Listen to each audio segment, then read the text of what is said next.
Good morning. Hello, Pyro Pups. I hope you've been enjoying the sleepy BGM.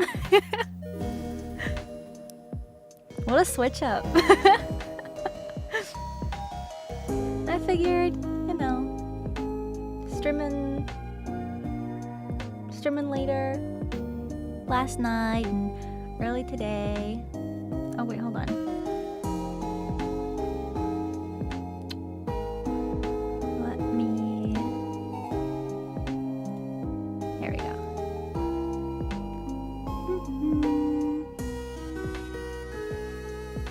I had to fix the sound on my end.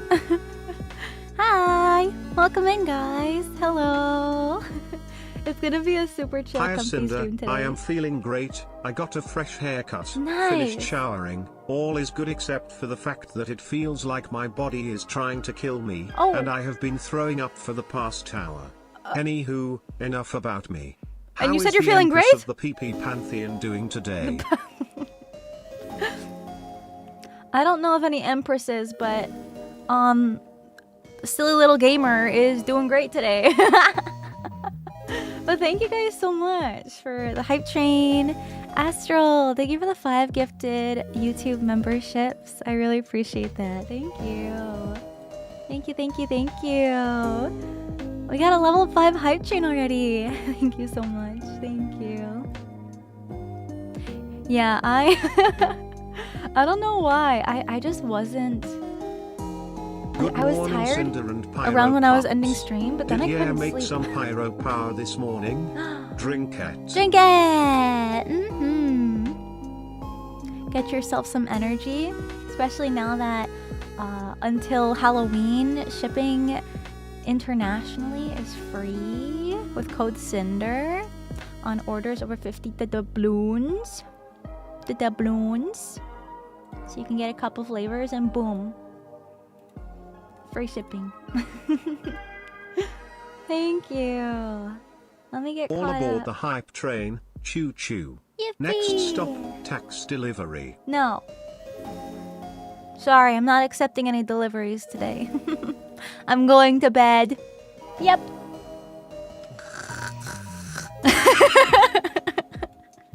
It's sleepy time. Morning Pups and Cinder. Happy Sunday. What's for breakfast? Bacon pancakes. How's that? Okay, you know what? This might be an unpopular opinion, but I think that turkey bacon is way better than normal bacon. I said it. I said it. Here, heresy. Yeah, I think it's very divided. Okay, so it's just that regular bacon is so fatty and greasy, and sometimes I just feel so heavy after eating it, you know? Like it's just kind of like it just sits with you, and it's just, I don't want something like that, especially early in the morning. But turkey bacon is so nice and yummy, and it doesn't have those problems. Chocolate chip pancakes. It has a or slightly blueberry different taste. Pancakes sound good for breakfast this morning. Ooh, blueberry pancakes. Chocolate. As much as I love sweets, sweets for breakfast, like early in the morning, sometimes is a bit much. But yeah, I usually don't like turkey, but for some reason turkey bacon is just built different.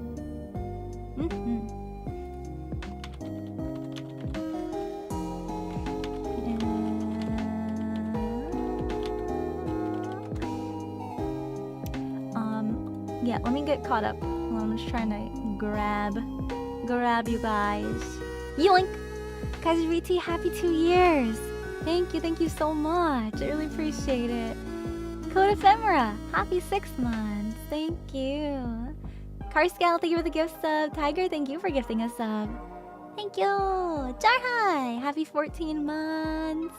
And Carscal, thank you so much for the big bitty bomb. Thank you. Vander, 38 months! Holy, that's crazy. Back from Cedar Point. Yo, I hope you had fun. Man, I love roller coasters. My big sad with theme parks is never getting the opportunity to be able to ride King Ka. I love roller coasters, and I would have loved to check that one out. But it's okay. It's okay. Maybe there'll be a new one. Maybe someday. I think it was just old. Why? Because it was taken down. I usually get a pork roll, egg and cheese sandwich on an egg bagel for my breakfast. I would love to. I wish I could enjoy breakfast sandwiches. I just really don't like eggs. And they always have eggs. And it's like all the other ingredients in omelets and stuff sound so good, but then it's just like the egg ruins it for me. No. I usually like, I don't know, I like the pancakes and the waffles and the sausages. Good morning to you, Sinder and PYRO. Kielbasa! You all had a good sleep, and from the Helldiver space, happy Liberty Day to you all, Sinder 6 PYRO lovers. I didn't know it was a holiday. Let's go! Let's throw a party.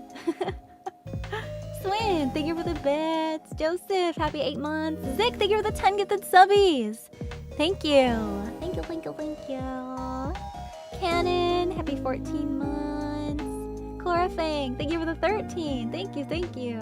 Drifto, thank you so much for gifting the 7 subbies. Thank you very much. Thank you guys so much for all the cheers. Vengeful Raptor, thank you for gifting. TCP, thank you for the prime. Welcome in. Thank you. Depends on the brand of bacon. Yeah. Yeah, hash browns, toast. Cranberry orange muffins. Donuts. Sometimes donuts are too sugary in the morning though. It really depends. I had peach pancakes like last month. I tried peach pancakes for the first time. Oh, they were so good. So good. And there was added seasoning in it. Like a cinnamon or a nutmeg or something. Oh. They're opening My a new life has been coaster at changed. Six Flags Dubai, and it's gonna be the biggest and fastest coaster in the world. Oh. It's called Falcon's Flight. It'll be 519 feet tall and a speed of 155 miles per hour. What? That's crazy. What the heck? Leaving? You're hungry. Go get some food. I hope it's yummy. Strawberry banana smoothies? I do like smoothies. I'm just not a banana enjoyer. And then every time, banana's one of those flavors, especially if you add it into anything, it always overpowers. It's the same, it's like pineapple does that too. Usually have a bagel. Man, you guys are gonna make me hungry. I usually don't like to eat too much, if at all, like right after I wake up, because then I don't feel good. But sometimes I'll have just like a little protein bar for breakfast, if I do get a little hungry. That's what I had today. Shuri, thank you for the super chat. Drawing for 10 hours and can't sleep. Oh no, sounds like you need some sweet dreams, AFK. Yeah, I hope you're able to get some rest. It sounds like you've been working hard. 10 hours, that's crazy. I took a lot of college art classes, so I know what it feels like to draw for 10 hours. The kind of class where you only get... I say only, okay. Good morning, Cinder. Hope you had a College good works sleep differently. and pleasant dreams. Thank I you. was just about to listen to some music when I saw you were live, and wanted to keep supporting you, Cinder 6 Aw, Heart. I appreciate that. We're probably gonna have comfy music for today. So if you want to have some other stuff in the background. Firing the calcium cannons! Oh! Oops. But yeah, I was gonna say about the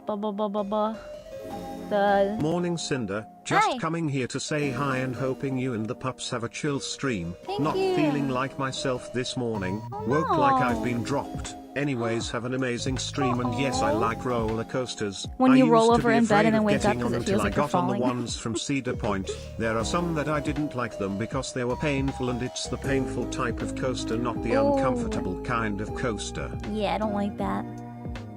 Like the Hulk roller coaster at what is it? Islands of Adventure. Yikes. Not the painful roller coasters. Oh no, I hope you feel better. Get lots of rest today. Arlex Dragon, thank you for the 5 gifted subbies. Thank you. Baculus, welcome and thank you for the tier 1. Dark Messiah, thank you for the 5 gifted subbies. Good morning, you. Yeetrian, thank you for Watching the stream while 10. tending to my plants. Thank you. What a great start to the week. Also, Freddy fee deposit. No, y'all aren't making that a thing. Hi there, No, Cinder. like- How are you doing? And in case you haven't heard it today, you are super cool and cute, and you have a lovely voice and have some flowers if it's okay. Hibiscus emoji, rose Do I emoji, sound like a real girl, hyacinth Papa? emoji, tulip emoji, lotus emoji, and Cinder, I need your opinion on this stupid joke or pun thing. It's not funny, but what's a Oh. masochistic couple's favorite song to play during smexy time? / hit me baby one more time. Ain't no way. We got a stand-up comedian in our chat. Round and Singer, happy 29 months!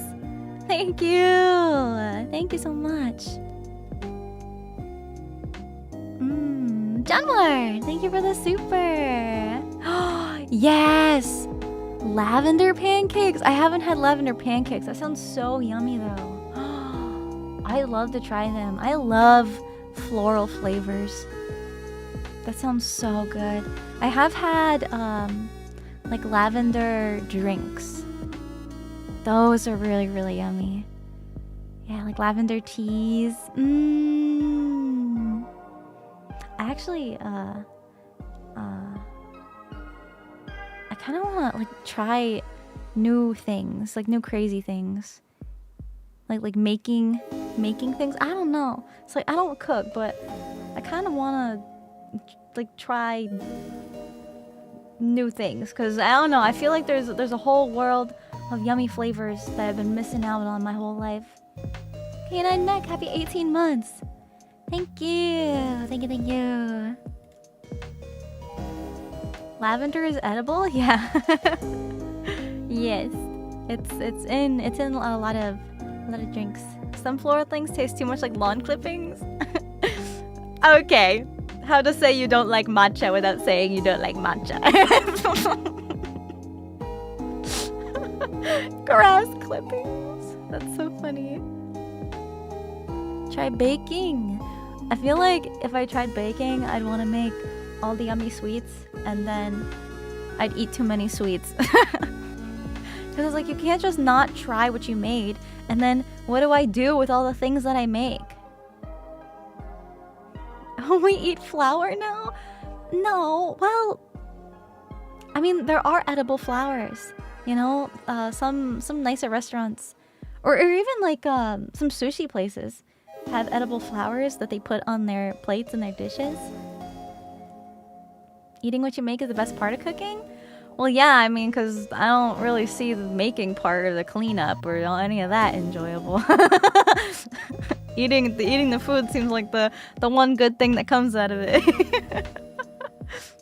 But over the past couple months, I've been on this crazy kick of watching people make food items from video games and anime Morning, and stuff like Cinder. that. It's like, Hello, oh, pups. looks good. I Hope want all some. is well with you all. And to my fellow Helldiver pups, happy Liberty Day. Be sure to spread some extra democracy against the tyrannical enemies of Super Earth. Oh, Johnward, thank you for the super chat.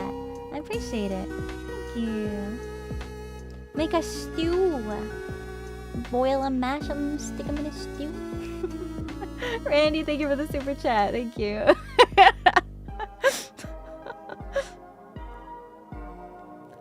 Please tell me you guys get that. I'm gonna look so stupid. Potato. Thank you. Thank you. Thank you for validating my brain, I guess.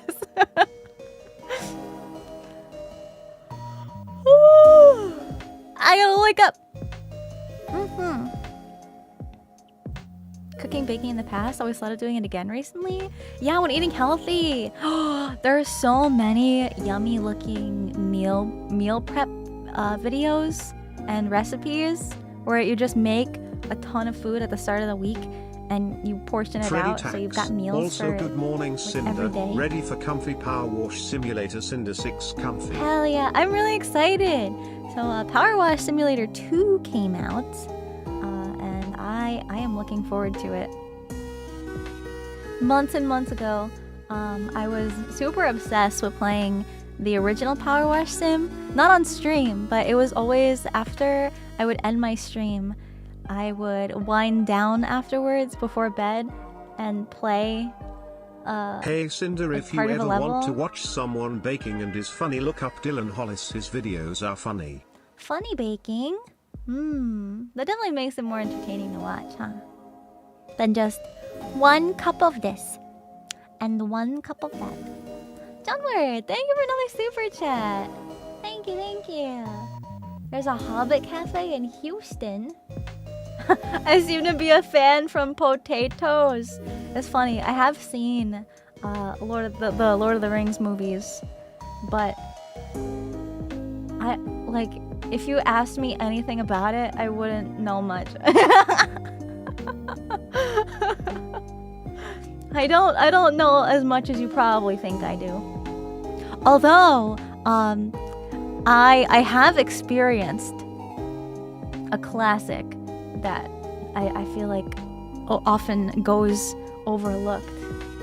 I don't know exactly what it was called, but it was the super classic animated Hobbit movie. I don't know. I don't remember what it was called, but I think I had it on like VHS or DVD as a kid. The movie, yeah, the animated one, like the really jank animated one. You know what I'm talking about? Was it 1980s? 70s? Hold on. Those are 2 very different decades.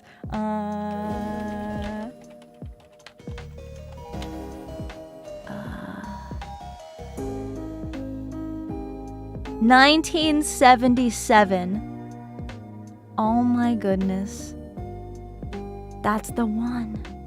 The old ass Hobbit movie. It is just called The Hobbit.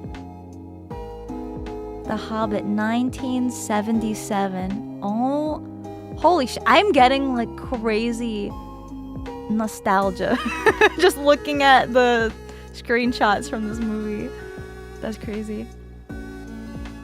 It's pretty old. Yeah, but I don't even know how I got that. I don't know, maybe from a family member? Because I loved watching movies as a kid. I was the kind of kid who couldn't sleep unless the TV was on. Oh, it's so lame. Cartoons more accurate to the books than the movie. Oh, I didn't know that. Hobbit, Lord of the Rings, and Return of the King animated movies. Oh. Z-Bert, thank you for the 16 months. Alpha Samurai, thank you for 5 gifted subs. Thank you so much. Thank you, thank you. An oldie but a goodie.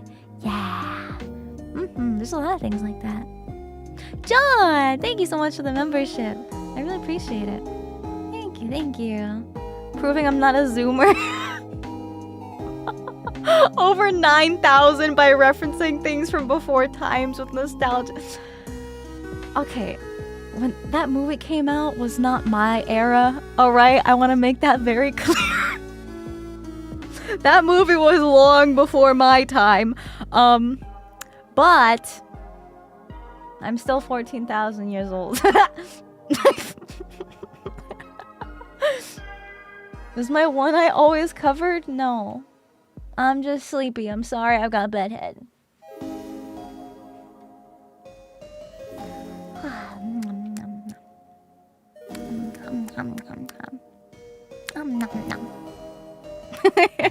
I can see. Good morning, Wow. Cinder. I hope your day is going amazing. Love you and your content and this community so Thank much. I know you. you've been back for a while now, but I will say I'm really glad and happy you're back. And fun fact, I could quote the Peter Jackson Lord of the Rings movies word for word if given any scene. I have watched those movies religiously. That's literally me with a ton of movies. Because when I was a kid and I couldn't sleep unless TV was on, what I would usually do is put on a DVD or tape. It would just depend on what I was in the mood for.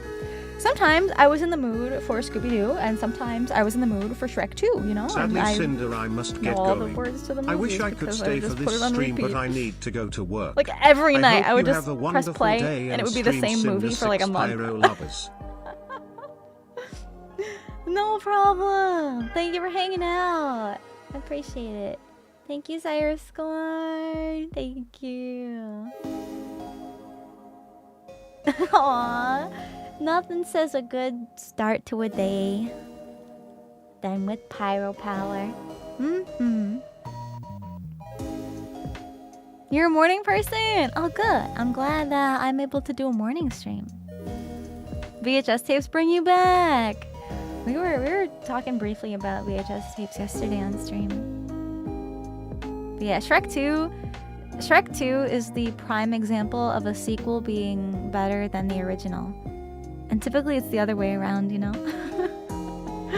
What are VHS tapes? Okay. Are you for real? I don't mind explaining, but I just want to make sure I'm not just old.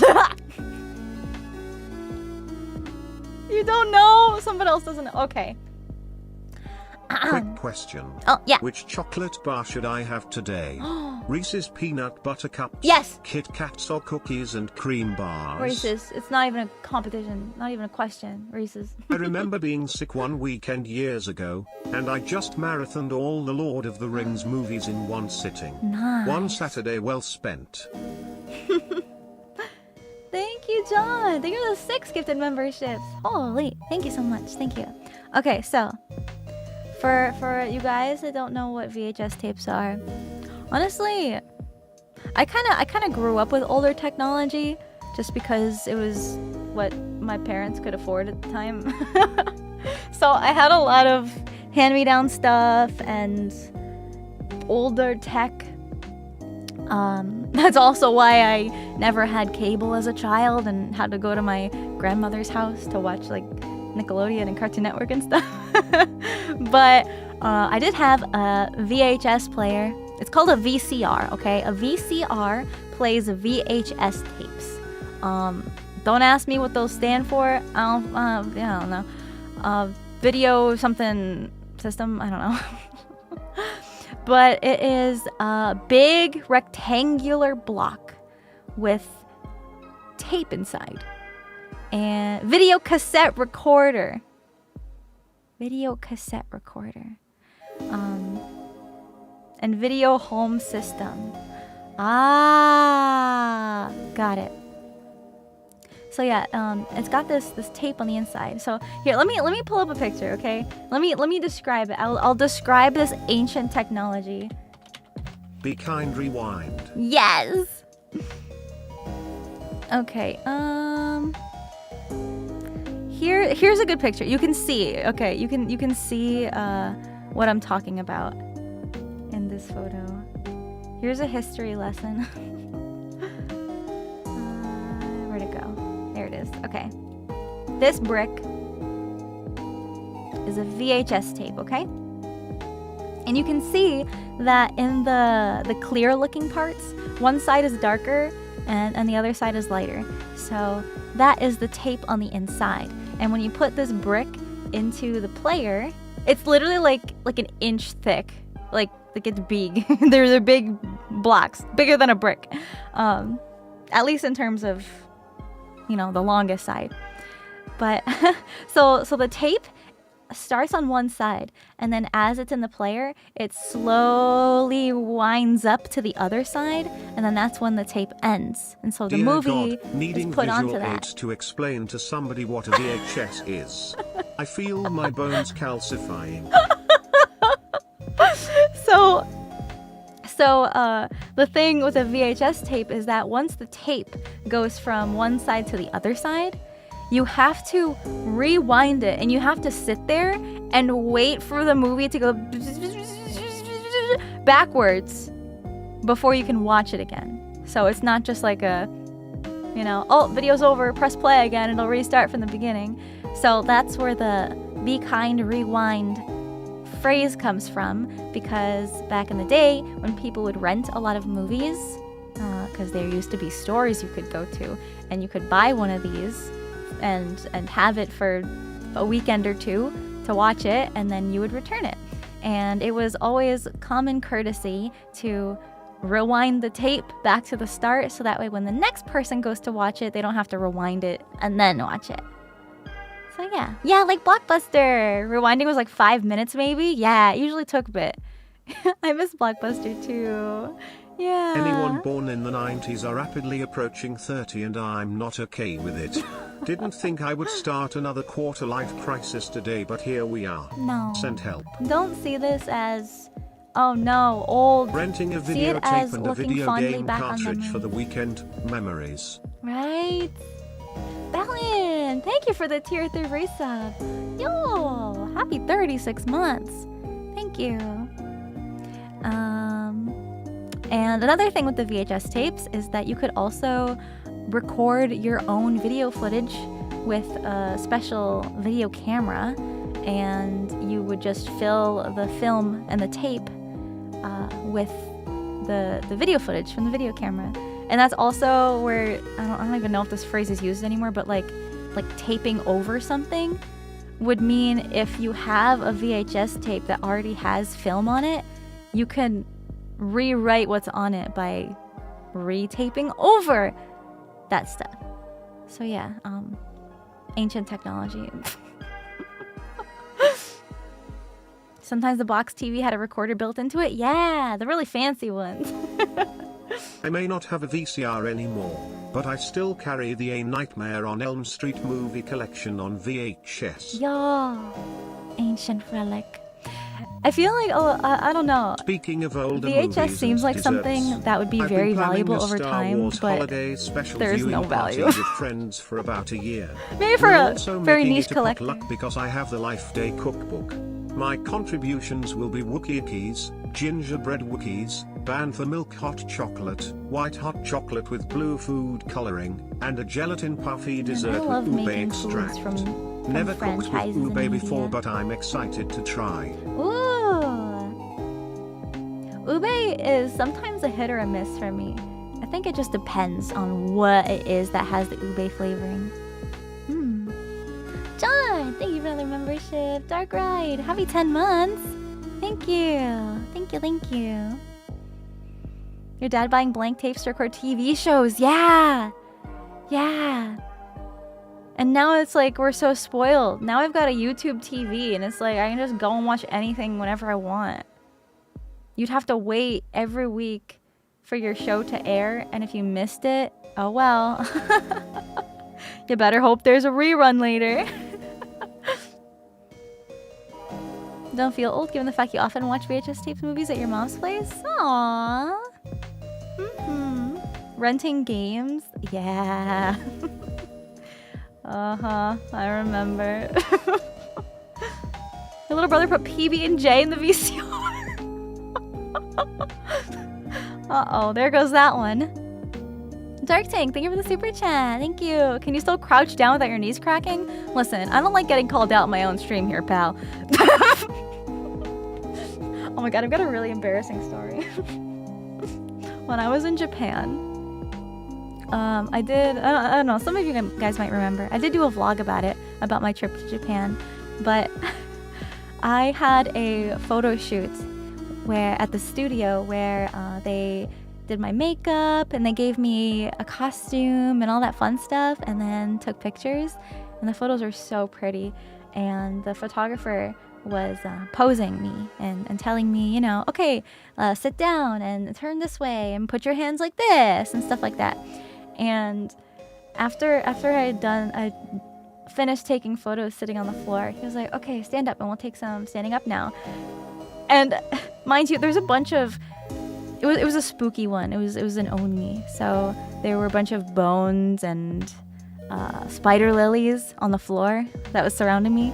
And so I go to stand up and my ankle like cracks. And the photographer's just like, are you okay?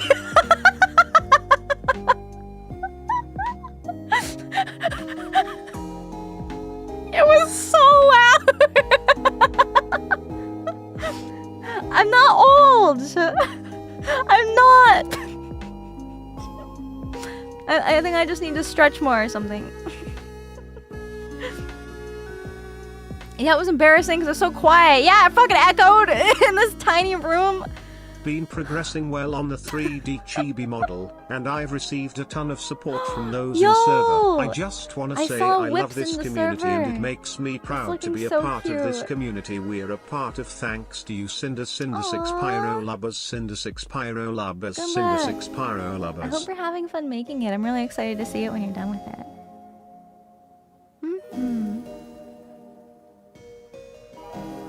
Yeah, I also, yeah, true, that's a good point. The way I was sitting. So it's weird when you take photos like that, especially cosplay pictures, you tend to find yourself in poses that don't feel natural, but then when you look back at the pictures, it's like, someone cooked here. I felt so pretty though. It's like, damn, I look like that. Uh-oh. Gonna have people help me cross the street now. Good, then I won't have to walk around all alone. I won't be lonely. Thank you, John, I appreciate it. Thank you. Thank you. Early 20s have lower back pain? Good morning, I don't have that problem. Sinder 6 Wave, Sinder 6 Wave. Hey Sinder, what's the name of the playlist you play while on stream? The one with all the rock music. If possible, I'd like to add it to my Spotify because it's just banger after banger. I have a lot. Sinder 6 Rave, Sinder 6 Rave. So,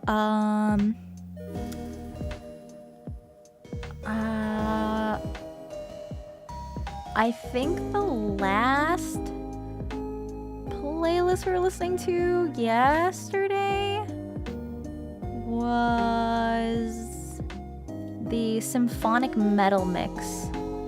I think so. It's a public Spotify playlist just called Symphonic Metal Mix.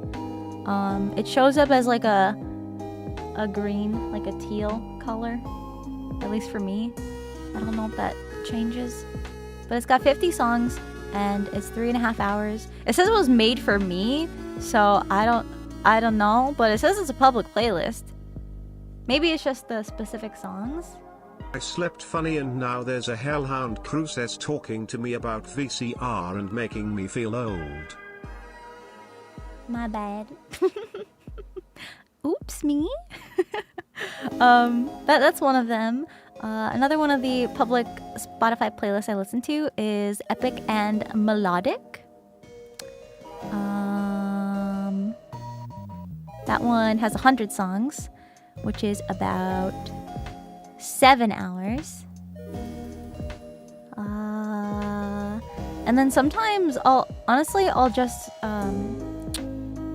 go to a song that I like or an artist and just go to that artist or song radio, and it just plays things that are similar to it. Hi, dude! You're gonna hang out while you're working? Hell yeah, good luck with your work. Granny Cinder! Speaking of Spotify playlists, I recall making one as a belated birthday gift for you last month, Cinder6 hug. Oh, I appreciated that. Thank you. Watching movies primarily on DVDs? Yeah, that was me too. And then, you know, you'd rent one, and then after you rent it, you just get to keep it.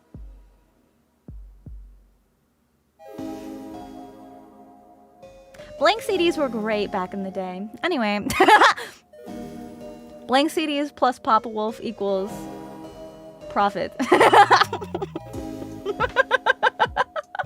All this talk of VHS made me remember the dial-up sound for a dial-up modem for some reason. Cinder6 lol Cinder6 zoom.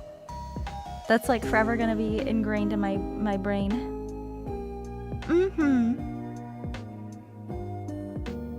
No internet for another 2 days. You gotta use a mobile hotspot. Uh-oh. 2 days? Are you like out in the woods? I hope it's not your ISP acting up. Man, that sucks. Used to burn movies over and sell them? That's diabolical. Okay, that's that's crazy. Although I guess, is it really that much different with having TVs that just have apps you can download for streaming services and then just watching stuff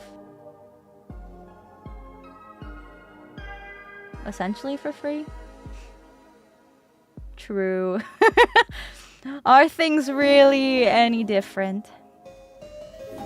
Phones with a rotary dial. Actually, I'd never physically had one or had to use one, but I've always known how they work.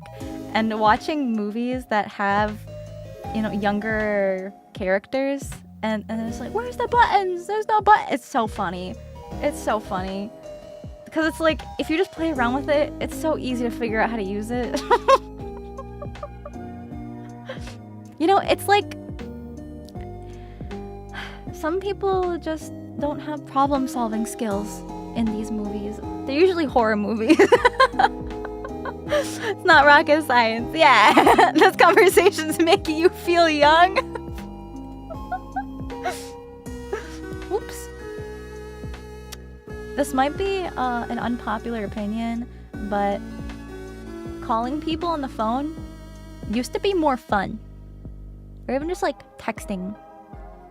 You know, rotary phone, like having the numbers go wee, click, click, click, click, click, click, click, wee, click, click, click, click, click, click, click.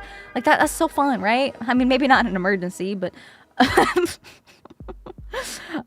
there's at least with the older phones, like flip phones and stuff. Thank you for the comfy stream. Sucks I have to watch VODs since you usually stream while I'm working, but I'll take what I can get. I appreciate you being here while you can. Good luck at work. So I will be quick. But the old flip phones to text. Okay, this is for all the babies in chat. So you know the number pad, right? That's in the shape of a square, right? The numbers are like in a little square grid. The phone would have that like normal, but every 3 letters of the alphabet would be assigned to one of those buttons. Was better because they were tethered to the landline. Oh my goodness, yeah. And you just listen in on other people's phone calls. Weird. So yeah, so you've got, so for example, 1 would have A, B, and C. And if you wanted to type a message, let's say you wanted your message to start with the letter C. Okay? You'd have to press the number 1 3 times to get the C to pop up. And that's just 1 letter. You need to press 3 buttons for 1 letter. That's what texting used to be like. Stop using the phone. I'm trying to get online. Get off the internet. I need to use the phone. The flip phone days. Yeah, my first phone was a Motorola Razr, and it was purple. Purple is and was my favorite color. Comfy reminiscing stream? Yeah. But yeah, it was like a popular flip phone style back in the day. You had a Nokia?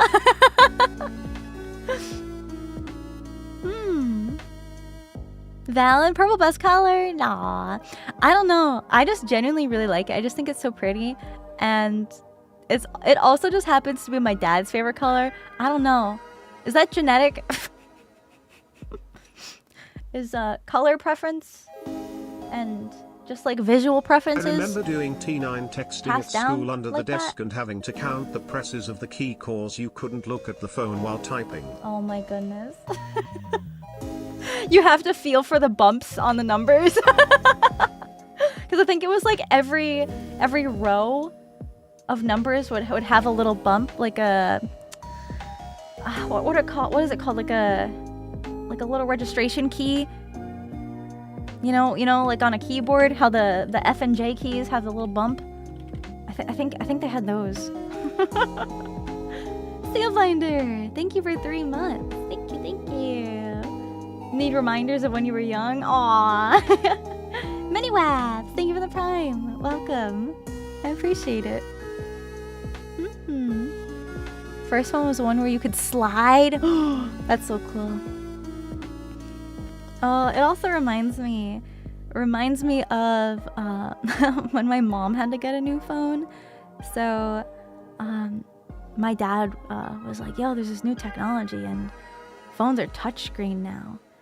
And at the time, my mom had a flip phone, but it flipped sideways, like lengthwise, and it had a keyboard instead of the pressing a number 5 times to get one letter to show up. And she loved the keyboard phone because she has long nails, and she was able to press the letters with her nail. And then when she was trying to use the touchscreen phone for the first time, she was like, "It's not working. Like, I can't use my nails. What am I gonna do?" Yeah, you guys remember those? A keyboard and a phone? Witchcraft! Yeah. I also miss flip phones because hanging up on someone and just like, home phones, like you can't aggressively hang up anymore. Like in movies, it's so funny when somebody's like on a phone call and mad and they press a button hard on their touchscreen. I think they were called the sidekick. Oh, that's cute. Cause back in the day, you got a flip phone. You want to hang up on somebody, you just goes smack. So funny. Slap. Samsung Flip begs to differ. Okay, but I don't know. The whole screen folding in half. I heard that those phones aren't that great. Cause I don't know. I don't need a screen that big. I think it's a little too large. Although yeah, because some of them fold in half like normal phone size, but some of them are double the size of a standard phone. It's not a real flip phone! The current Motorola Razr? I haven't seen it. Hold on. Because I know they do still make flip phones, because I know there's a lot of older people that just prefer them. Motorola Razr. Oh yeah, it is. Okay, it is that flip phone. That's the one I was thinking of. Hi Cinder, so happy to catch you on my birthday, and I'm so happy to have you back. Cinder 6 Rave, Cinder 6 Rave, Cinder 6 Rave. I hope you have a good day today. I hope you're able to go out and celebrate. Eyesight so bad, need a jitterbug. That's so funny.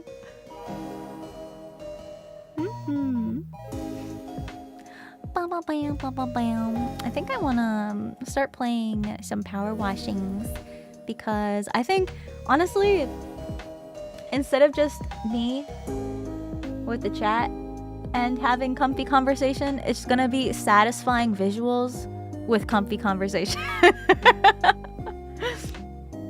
It is a vibe! Yeah! So, let me sit up here and launch the game. Hey Cinder, do Hi. you think Hansel and Gretel look a little similar to Liberalio? It might just be the art style. But that's just a theory. A Nikkei theory. I miss MatPat. It's not the same, but like the saying that I always say, the only constant is change. It's sad but true. Don't cry, Ike! Don't cry! It's okay! It's okay! There will be another icon to come along. Oh god, I just had a thought. Years later, we're going to see games of our favorite series and going, wait, how do we play this contraption? I don't know. I think because, you know, modern day, we've been just experiencing so much technology evolving in a relatively short span of time. So I don't know. I think we'd be fine learning new tech. Like, come on, we've got virtual reality headsets. We can figure that out. That was like crazy witchcraft technology for some people. Alright, I'm gonna switch over. TTS and sound alerts are still gonna be on. It's just gonna have comfy, chill gameplay. Yeah. Bang.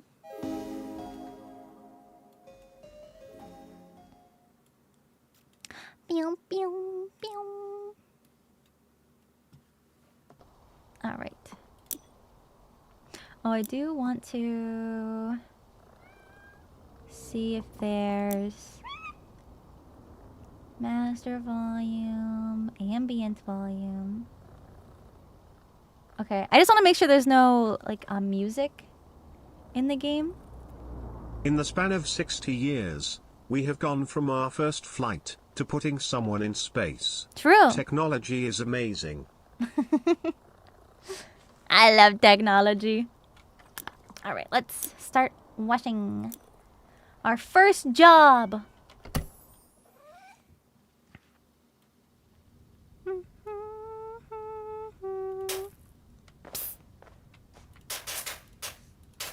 Gotta remember how to play this. Oh. That's so nice. You just heard a cat noise? Maybe there's a cat in the, hold on. In the building we were just in the game? Let's turn this down a bit. Water. Water. Oh, there's 3 cats in there. Oh. Yeah, our USB. Oh my goodness. Speaking of USB sticks, thumb drives, USB drives, whatever you want to call them. Throughout high school, I would always keep one of those thumb drives on my key ring, like with my house key, because there were so many projects, like especially because I was in like a lot of graphics and photography classes and stuff like that, and it was just so convenient to have the, you know, like a USB stick just in case you wanted to take something with you or what have you. And the thumb drive, my dad gave it to me. It's so cool. My dad just knows all the cool technology, and it's maybe like 3 centimeters big. It's so small and it's so compact. And I remember the first time I plugged it into my computer, I thought it was just gonna like get stuck because it's so short, you know. I thought I wasn't gonna be able to pull it back out of my computer. But the really small ones are so convenient. No, it wasn't a folding one. It had a little almost like a jump ring on it. It had a little clip.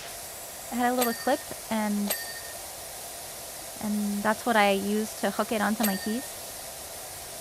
He is a tech legend. I don't even know. Like, it's not like anyone in his family was like super crazy tech brain. He just always had figured stuff out for himself. Remember when max size was 64 gigs? Yeah. Those still exist? What, just like thumb drives? Yeah. They're still convenient, you know? Well, I can't wait to get upgrades. Bam, bam, bam, bam. You can get small one that holds 2 terabytes. Like, no. Well, it's the same with SD cards and photography. There's so much space in this bad boy now. Should drink from this? My power washer? That doesn't seem safe. It's like those cute videos of dogs when there's the hose and they're trying to eat the water. He's so cute. Ding! Okay, oh, that's a different... How do I... What's the button for it? Did they change the button? Bum, bum, bum, bum. Controls. Okay, the task list is there.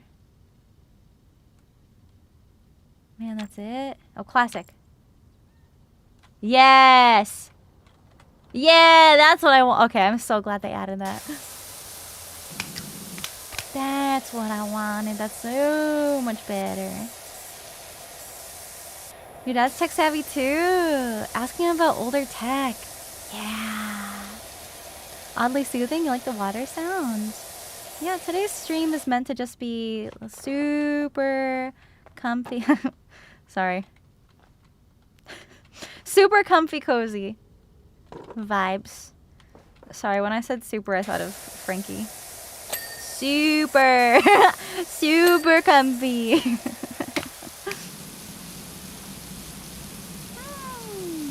My dad's a goat. He kind of is. Okay, I think I need...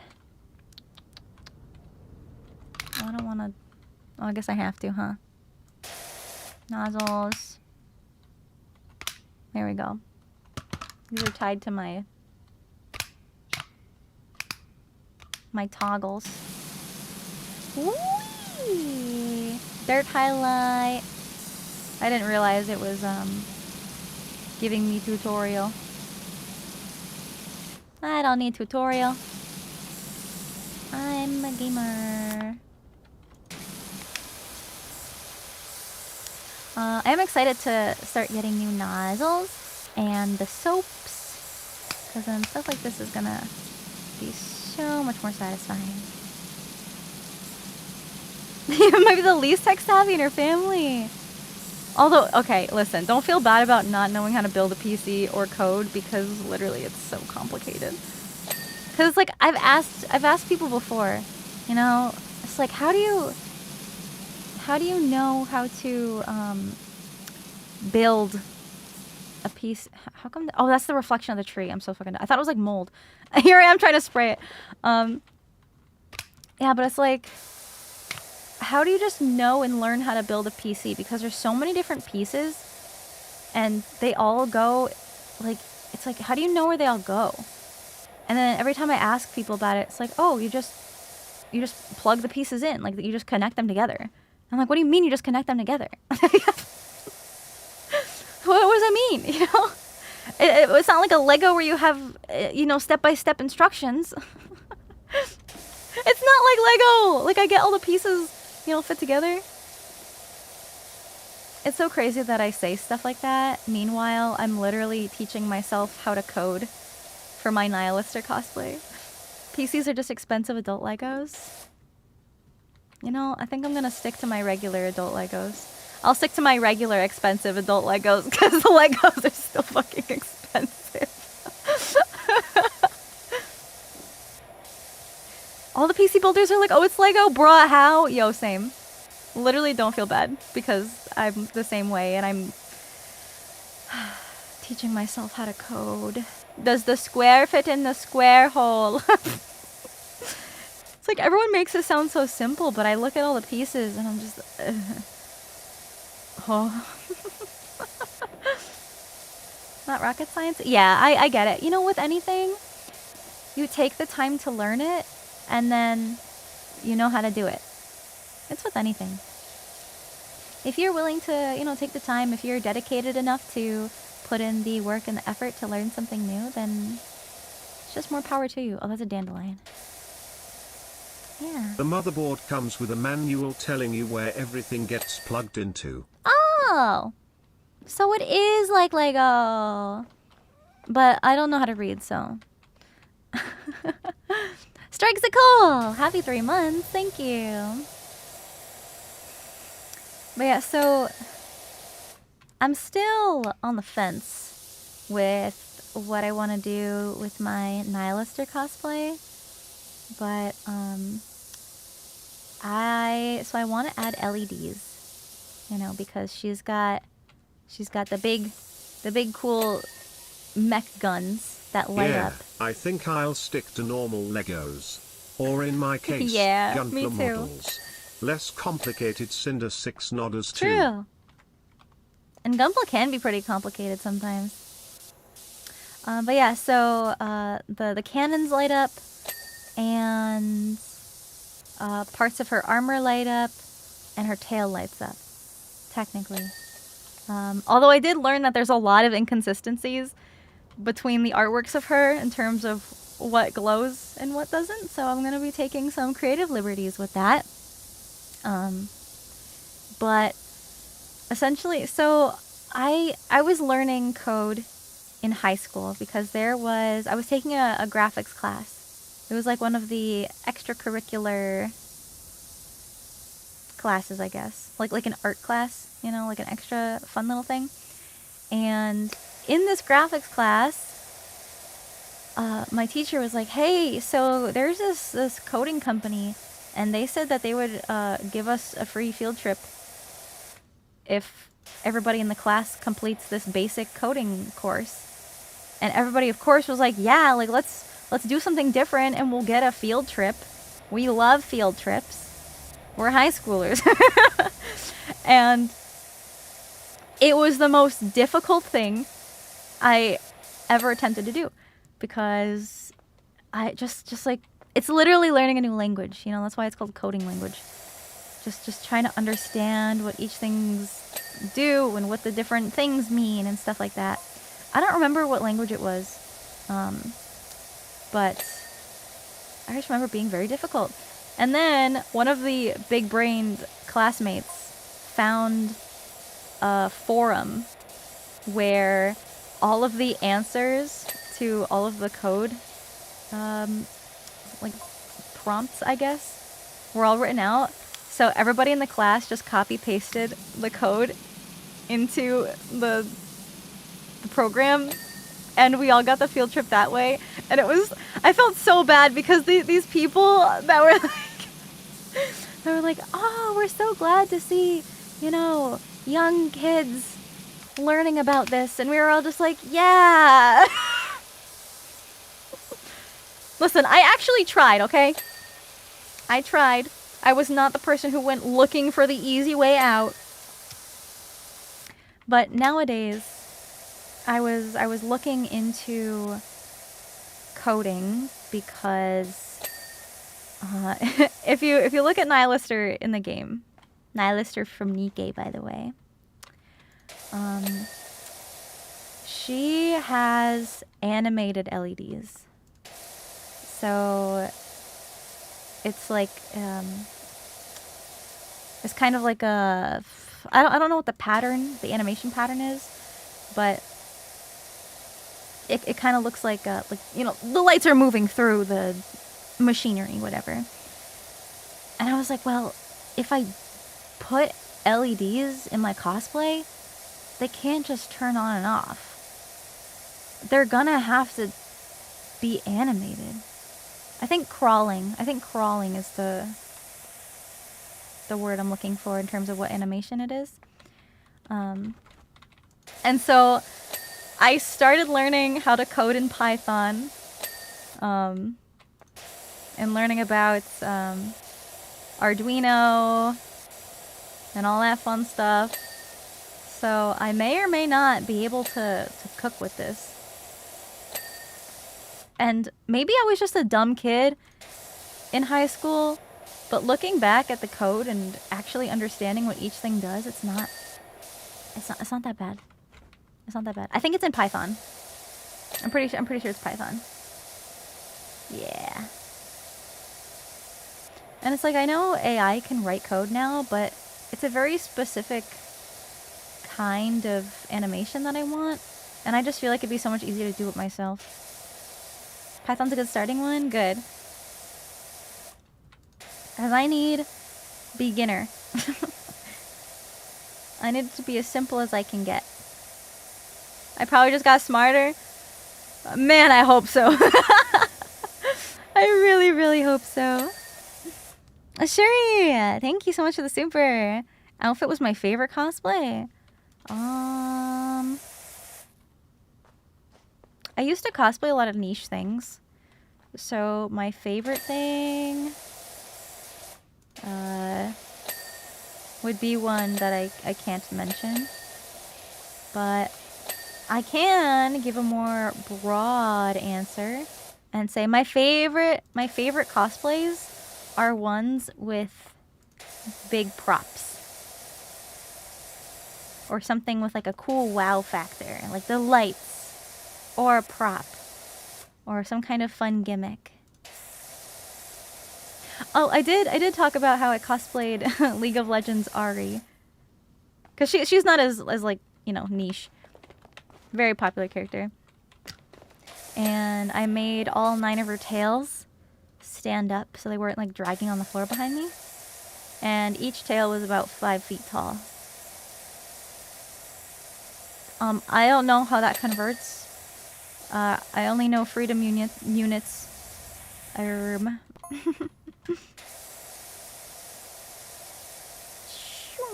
smiley face! Must have been heavy. Yeah, and you know what? So the Ahri skins, right? And like her character model, her shoes are flat, right? Like her feet are flat on the ground. She doesn't have high heels. But I was like, okay, but I kind of like wearing heels for cosplay because I feel tall. and you know, it's just like, also heels make your legs look good in pictures. I'm putting it out there right now. Like, it's just a fact, because like it flexes your leg muscles and it just looks good, okay? So I was like, well, let me get these heels. And so I had like a chunkier heel. And oh my god, that was the biggest mistake of my life. I was in so much pain because all of the extra weight from the tails was pressing down on my feet, right? Because that's how gravity works. And so it was all this extra weight while wearing heels.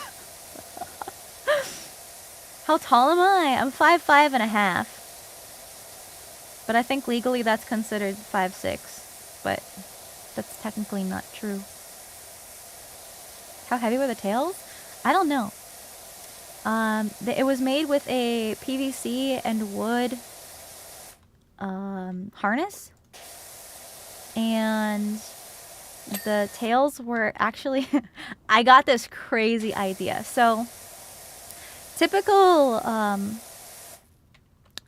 don't want to say typical tails, but typically anything plush and fluffy, almost like a stuffed animal, is filled with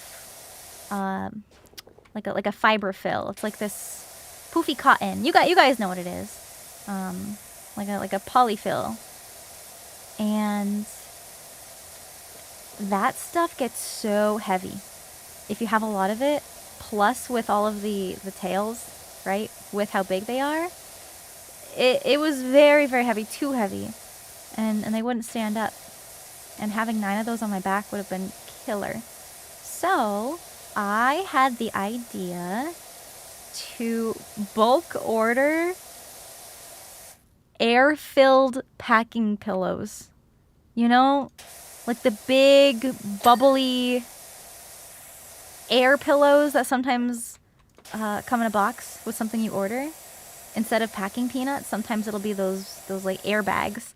And I bought a whole box just filled with those and stuffed my tails with them. So essentially it was filled with air. And the one downside was that when you squeeze the tails, it was kind of like crinkly crunchy. But I much would have rathered that instead of having something so heavy on my back. So smart, thank you. One of the things I love about cosplay is all the problem solving.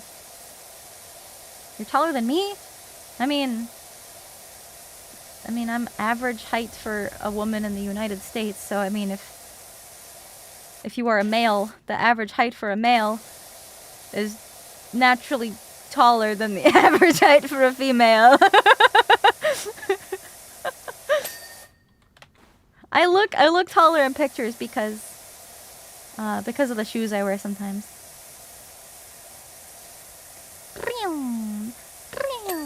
And it's so funny too because everybody expects me to be so short, and then I go to a meet and greet and I see you guys, and every meet and greet, it has been every time, there's always one person that'll come up and be like, "Wow, you're taller than I thought you were."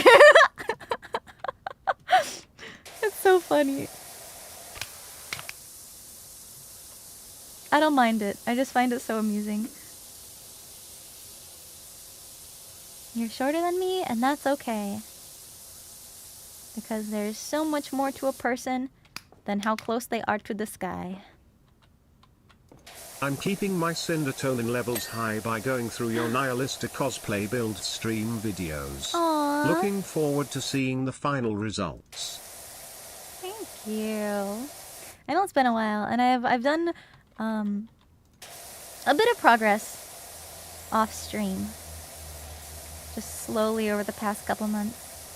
And I want to start really locking in to finish it. It still has a long way to go, and the whole goal with this Nihilista cosplay was to really take my time with it and make it the best craftsmanship I possibly can. Because I used to compete in craftsmanship competitions, and a lot of the times when you cosplay at a convention, you undergo what is called the con crunch, and it is a very unpleasant experience that I would not wish upon anybody. But essentially, cargo. Oh, I think this. Essentially, it's just rushing up until the day of to finish something, and it's always extremely stressful, and I hate it, and it's not something I want to experience again. So I'm not setting any deadlines or anything like that. I want to just take my time with it and make it really awesome and document the progress and process, so that, maybe it'll help somebody out with some of their creative projects, or maybe if somebody else wants to do something similar, they'll have a reference. Because I remember when I was a baby cosplayer, cargo, oh, it's this one. When I was a baby cosplayer, I often looked to other people who made similar things or even the same character to get an idea of how to make certain things. And it's so helpful, especially when you don't know where to start. You look to see if anybody's done anything similar. And it's so helpful. And then over time, you kind of get the hang of it, and you learn how to just problem solve and use the techniques you've learned in other applications. Windscreen wiper. Last one. This one.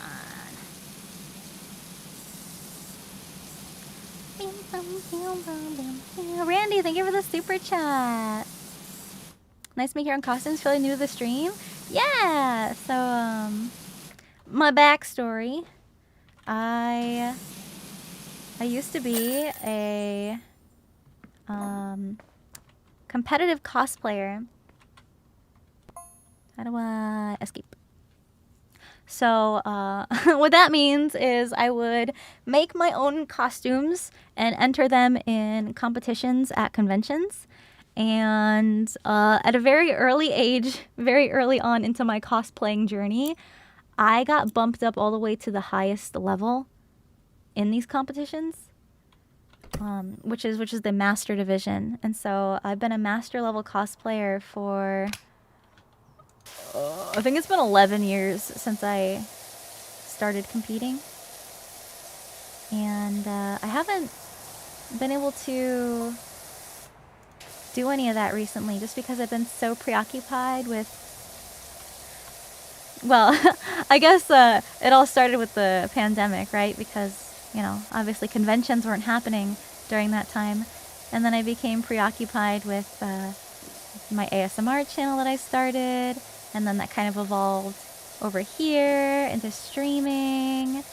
And I just haven't really had the time between everything to work on anything crazy.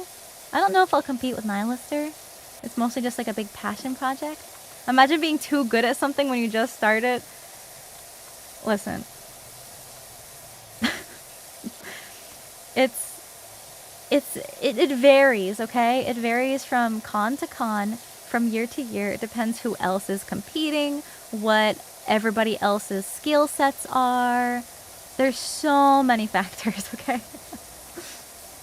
I just got really lucky. Oh, wait, I can't. My stuff's getting blocked. Chicken Hug, thank you for the membership. Thank you so much. I really appreciate it. Thank you. Judges being picky isn't really an issue because there's always set awards, and they're looking for people to fit those categories. So it's really just who is the best fit compared to what they have. But there's different divisions, you know, the beginners all compete against each other, and then the intermediate level cosplayers compete against each other, and then the master level cosplayers. And I was very young. Very, very young.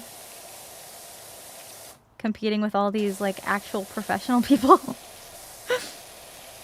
How many have I won roughly? I think okay, this is gonna sound crazy. So I've competed 8 times and I have 8 awards, but that doesn't mean I've won every single competition because there was one competition where I got 2 awards. Okay, but I have 8. I've got ribbons and trophies and all the cool stuff. And I'm really, really proud of all that. There's so much, you know, blood, sweat, and tears. Yeah, the prejudging feedback. That's something that I love when cons do because when you go to compete as a cosplayer in these craftsmanship competitions, you get judged by the judges. And it's this panel of cosplayers that have usually been around for a while or won competitions of their own, or just, you know, make stuff. Some people are seamstresses, some people are prop makers, stuff like that. They usually have judges with a wide range of skill sets, and they look at your work up close and ask questions about it if they have any questions. Oh, we're ascending. Oh, okay, that was cool. I was like, where's the rest of it? And at the end of the convention, or at the end of the contest, typically the next day, because the big events is usually like a Saturday night. So for example, you know, the competition is on Saturday night. Come Sunday morning, they usually do a feedback panel where you can talk to the judges, and they can give you feedback on your judging and your costume, and they can give you advice on how to improve. And I think that's such a useful resource, especially for people learning how to improve and hone their skill set. I love hearing the experiences. Thank you. It's something I've done for a very long time, so I just have a lot of knowledge and experience with it, you know? My biggest award, that would be best craftsmanship. So typically, the way the awards work, so there's the 3 divisions, right? Novice, journeyman, master. And typically there's, you know, first, second, third place, novice. First, second, third place, journeyman. First, second, third place, master.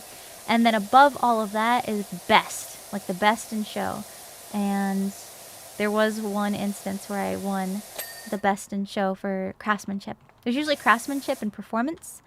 So craftsmanship is obviously when you make your own stuff and you get judged based on your workmanship. And then the other side of it is you don't necessarily have to make your costume, but you can have a skit and, you know, perform on stage. So sometimes they separate things that way.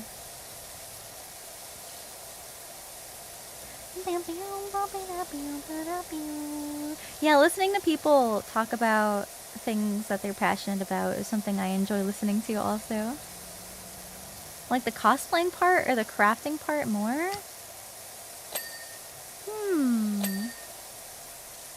I think they're both equally as fun. I think it just depends, because sometimes, you know, crafting is awesome and it's therapeutic and relaxing, and it's a way to just kind of get your creativity out there.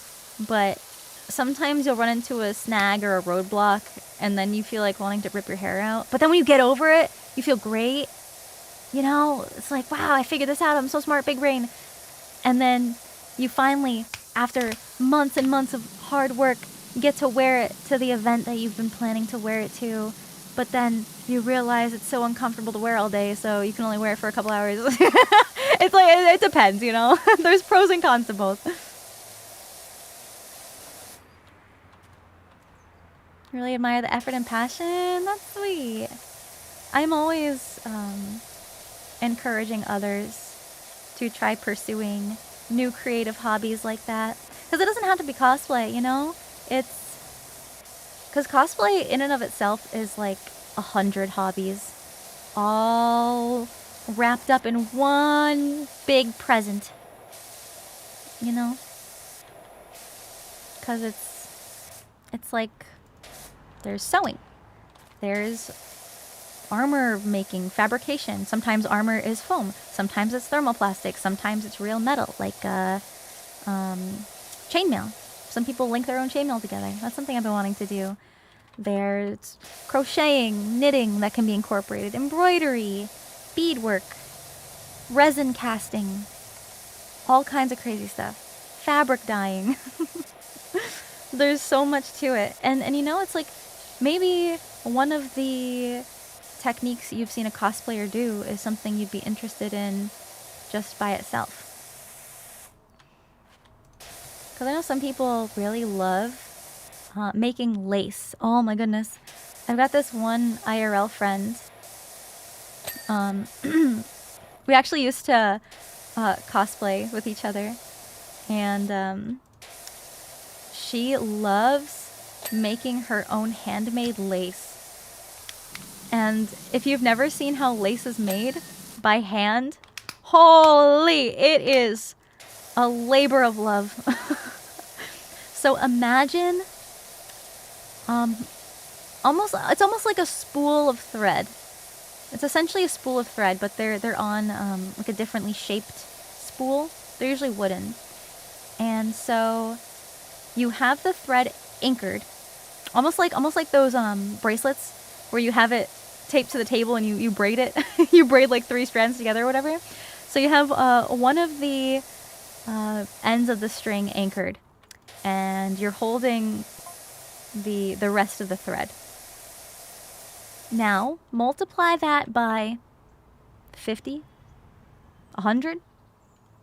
Sometimes there's that many of those individual spools of thread, and you weave them together by hand. These tiny little threads that you manually overlap, and oh my god. It's so time consuming. But she can do it so fast, it's crazy. It's something that I don't know if I'd ever want to invest in, just because, you know, making certain things, depending. You typically need a specific set of tools to make very specific things, like lace. Or another example is leather working. Working with leather is another really cool skill set that can apply to cosplay, but you don't need to cosplay to do leather working. Tara not us having the same thought at the same time. That's so funny.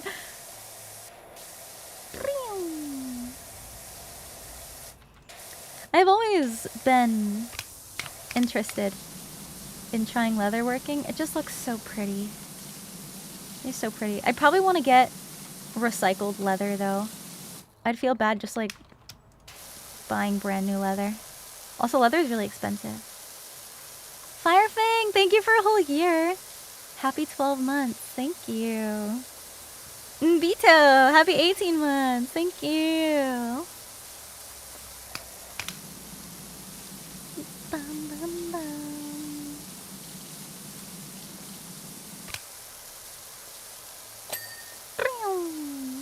Oh, Stevie! Hi!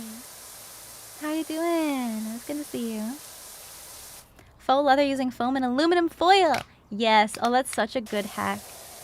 It's like, I don't know who came up with these things, but it's one of those techniques that's become so universal in cosplay. Comfy Pyro Pup. Aww.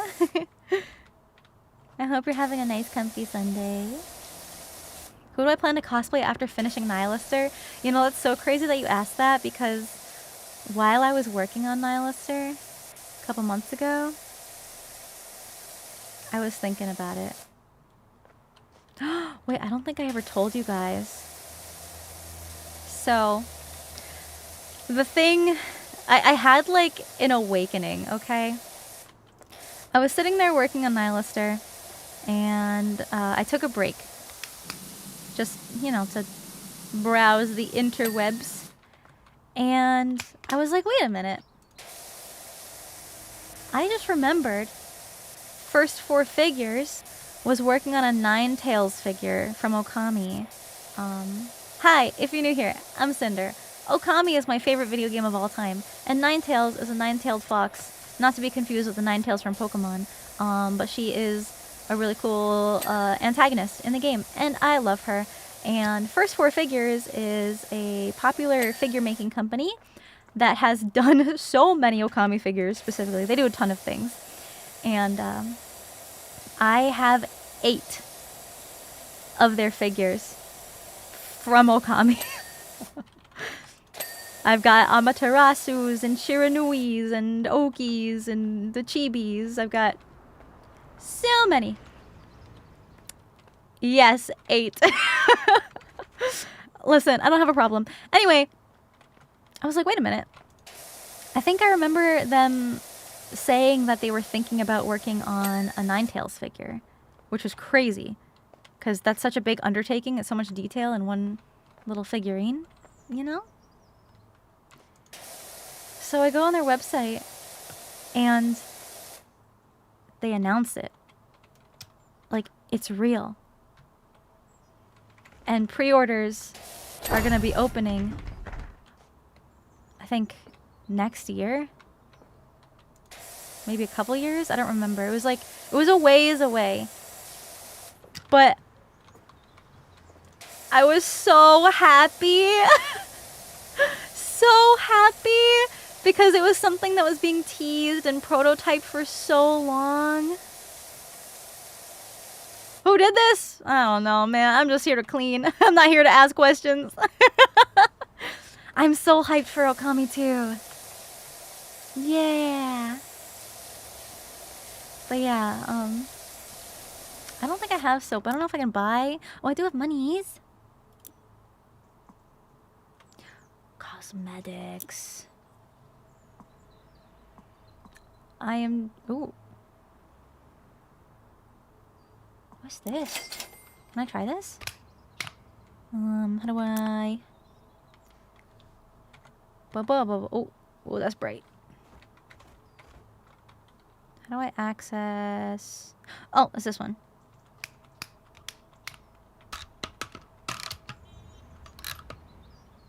No. How do I apply it? Did I just buy it?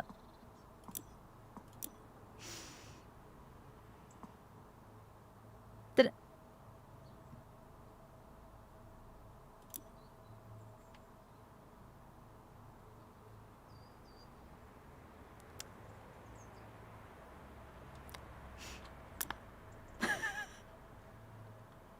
That's fine.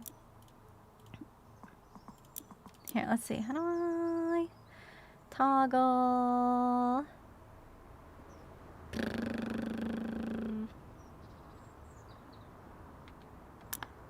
Is it an extension? Oh.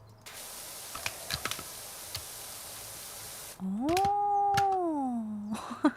Alright, hold on. I have to turn off my toggles because the buttons are hotkeyed to the same buttons. 1 second. There's only 3 of them, so... Okay, there's 1, 2, and 3. Okay. We should be good now.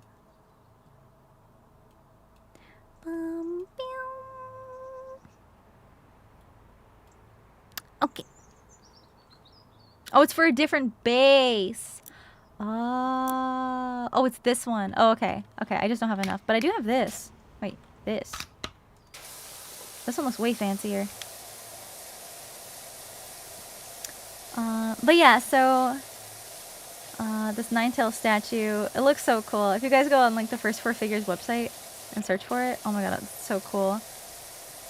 And her eyes light up and she's got interchangeable heads with her sword. Oh, it's so cool. It's so cool. It is really detailed.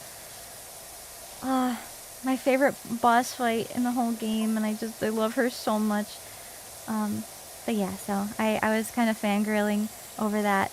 But while I was looking... I'm getting to the point, okay? The question was, what is the cosplay after Nihilister? So, I was looking at the statue, right? And I was like, damn, I love Okami. And I was like, well, here I am working on this Nihilister cosplay. And Amaterasu has been my dream cosplay ever since I can remember. And I've never cosplayed her because I'm scared because I want to do her justice. And because she's a wolf, I want to come up with my own design of hers that incorporates a bunch of motifs from the game and flowers and embroidery and like all these new techniques that I've never done before. Because I'm the kind of cosplayer that usually makes like big cool props and mecha fun, you know, weapons and things like that, like Nihilister. And the sewing stuff is something that I'm less experienced with, but I'd want to make it a very sewing heavy project because I just feel like, you know, if she were to wear an outfit, yeah, battle armor would be cool, but I wanna make something really pretty for her as like my love letter to the game, you know. And I was like, well, if she's my dream cosplay, and if I don't really plan on cosplaying much anymore, like making my own costumes, because like Nihilister was going to be my last big project. But then I was like, why? I've had this dream for so long, why would I just not try? So I immediately started doing research. I took a break from Nihilister to do research for another cosplay when Nihilister's not even near done. But it just kind of hit me, you know? It's like, I'm not going to be able to make cool costumes forever. And if there was ever a time to at least start. Just like little tiny baby steps. I was like, you know what? Sooner than later. Yeah, I wouldn't make a traditional kimono, but it would definitely be kimono inspired. It would very much be Japanese, like clothing inspired, like traditional Japanese fashion. But nothing too historically accurate. Because I wanted to have a lot of creative liberties. Talk to your grandma, learn more about sewing. Doing cosplay at cons would be cool. It's so much fun. I got my sewing machine from my grandma too. I still have it and I still use it. It's so old though. It's literally held together with duct tape right now. And everybody says you should get a new one, but I don't use it often enough to warrant spending the money on a whole new machine. But if I were to make Amaterasu, I might want something that can also double as an embroidery machine. The Han Dynasty clothing? Oh my goodness, yeah. There's a lot of Chinese traditional clothing that's just so pretty with the flowy fabrics. So pretty. But I have this vision, right? I'd wanna commission an artist to design the Okami. It's called a Gajinka when you turn a non-human character into a human. For example, Pokemon. Pokemon's a very common example. So when you see people, you know, cosplaying a human version of, I don't know, Charizard, it's called a Gajinka. And so I'd want to work with an artist to just draw up my idea for my Amaterasu cosplay, just so I have a visual reference. But so when Ami runs in the game, she has plants and flowers that bloom and grow in her steps, like behind her while she runs. And that's also where the fire footsteps on my character reference sheet came from, because I was inspired by the way Amaterasu makes flowers when she runs, and so I was like, oh, I'll make fire. My design was very much inspired by her character. Yeah, Gajinka is what it's called. She's got a normal one, but she also has a serger. Yeah, sergers are awesome. Especially if you're working with fabrics that fray a ton. I have a serger too. It's very cumbersome to use. But because Ami has the flowers that grow behind her, I want to add a long train on the back of the dress that I make that just has a ton of embroidered flowers and stuff on it. I just think that would look so pretty. Of course, I'd want to have a big reflector on her back and have it light up and all the cool stuff. I want to do her justice. I want the craftsmanship to be good. And the thing is like there's so many new techniques that I don't have practice with, and I would be doing it for the first time on that, and I'd want, you know, these new techniques to look good on something that means so much to me. Yeah, have more respect for bathrooms. Shaking my head. The audacity to messy up a bathroom like this. Now I gotta clean it. Believe in me? Thank you. I appreciate it. That's really sweet. Yashinogo, thank you for the tier 1. Welcome. Thank you. Bam, bam, bam. With a passion? I hope so. I hope. Yeah, I just love talking cosplay. Taco Bell? Yo, that's crazy. True, I am getting paid. How much have we made? Oh, not enough to get our new power washer, but that's okay. Sure, you're gonna go rest now. Have a good rest. And have fun making your pixel art later. Thanks for hanging out today. Good morning, Sinder. Stop! Did you hear her talking to me? Not Siri. Sorry, I don't understand. Maybe because I wasn't talking to you. Good morning, Spartan. How's it going? It's nice to see you. I have some soap already too. I haven't really seemed to need it. I've been doing okay. Sometimes there's like really stuck on grime. Siri's so sensitive. Or were you talking to me? No, I know I said your name, but I didn't want you to. I can't speak her name. Okay.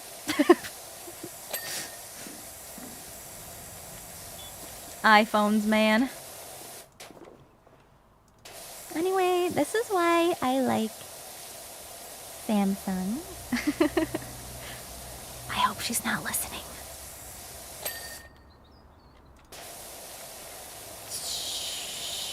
Shoom. I think the toilet's almost clean. Imagine just pressure washing a toilet. I don't know, that just seems kind of nasty. I feel like I should have done the toilet first, because now all the toilet water is spilling out everywhere. Oh, I can raise a seat. Nice. So much better. As a janitor, you had to do that? Oh no. I can only imagine the horrors you've had to see.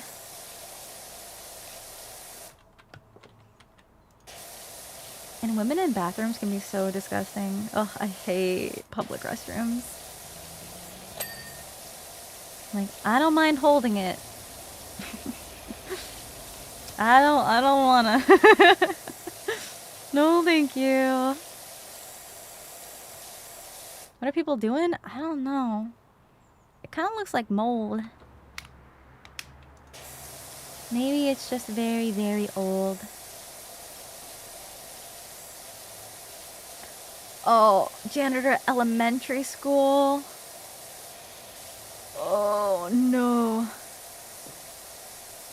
All the boys who miss. Oh no. Yeah, the nightmares. Actually doing God's work. Pyro 7s to you.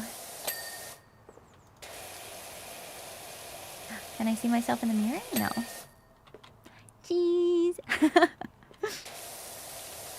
Need a hazmat suit? Yeah. But it's just so satisfying seeing everything look all shiny. Those who've had to, yeah, oh my goodness. I mean, most places, you know, have bathrooms that you need to clean. I'm just stretching really quick.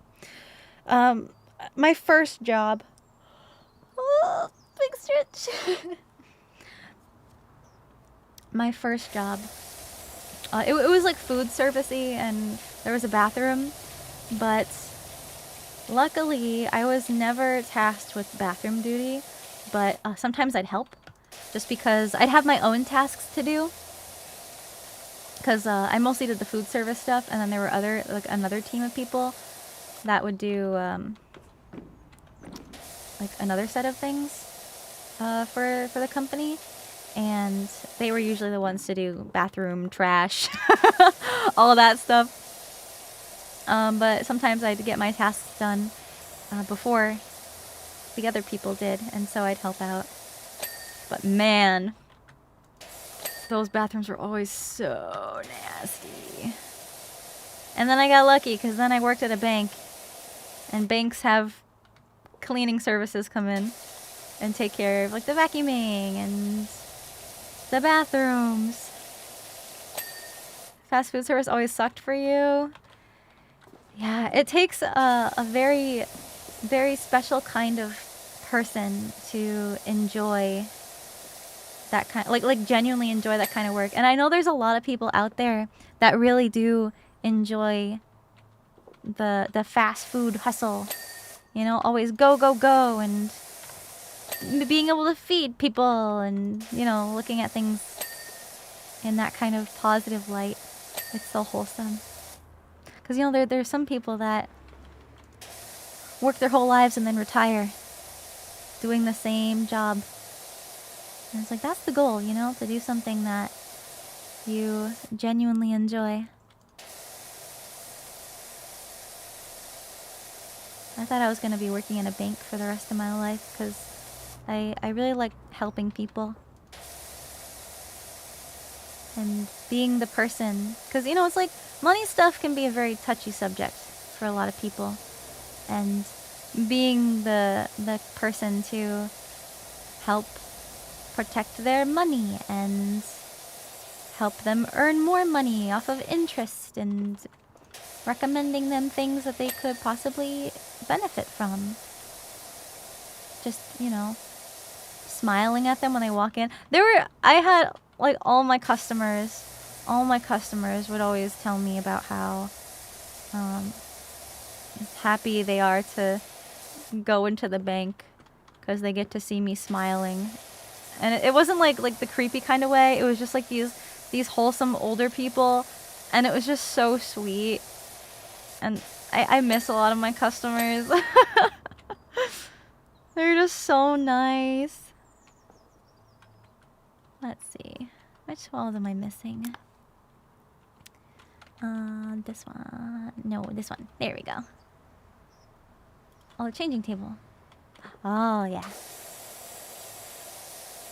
Most people have jobs, not careers these days. Man, that was poetic. Oh, I can lower it. Oh, I didn't see that. That's where all the extra gunk is. Jordy, thank you for the super chat. I hope you had a good weekend too. Any cool shows or movies lately? I haven't seen Peacemaker, no. Yesterday on stream I was talking about a movie called The Thursday Murder Club. I watched it with my mom. And it's a movie about these people at a retirement home, these elderly people who get together to discuss cold cases and they try to solve it. It's like their fun little hobby, and then all of a sudden a real murder takes place, and it's this comedy murder mystery movie. It was really good. Also, it has David Tennant in it, and I really like him as an actor. It's a murder that happens at a club on Thursday. Could you just predict the entire movie? Oh, there we go. Yay! 100%! You miss him as the doctor? That's how I knew of him too. The show? It's a movie called The Thursday Murder Club. Electrobolt! Thank you for the 9 months. Thank you.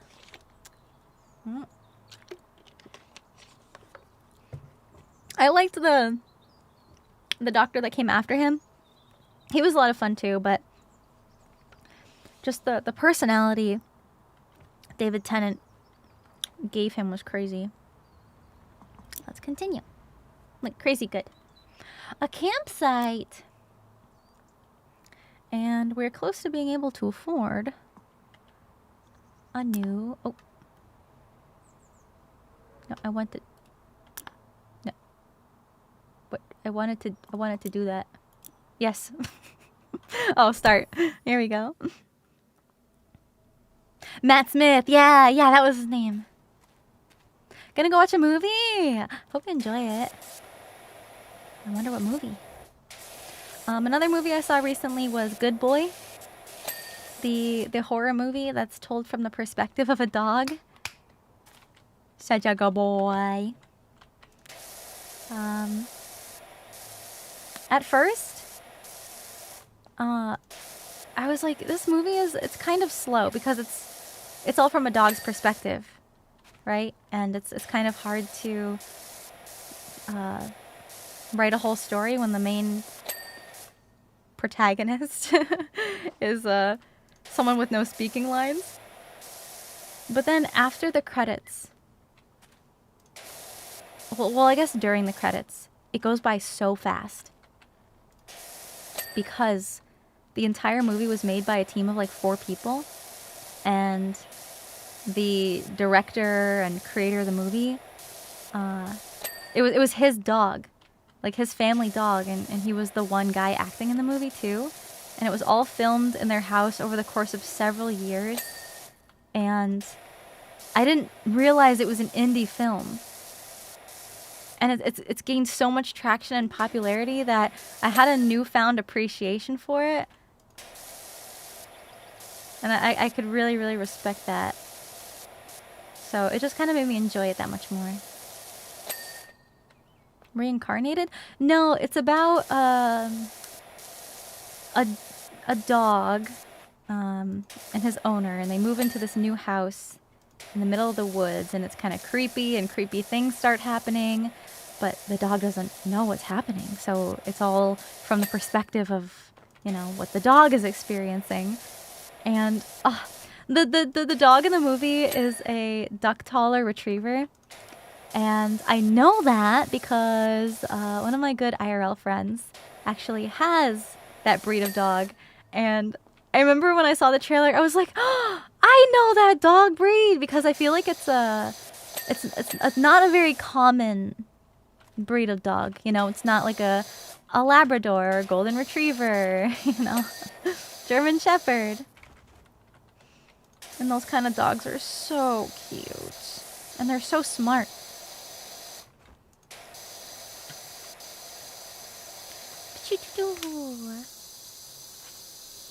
What is this? Like a little shed? It's a messy, messy campsite.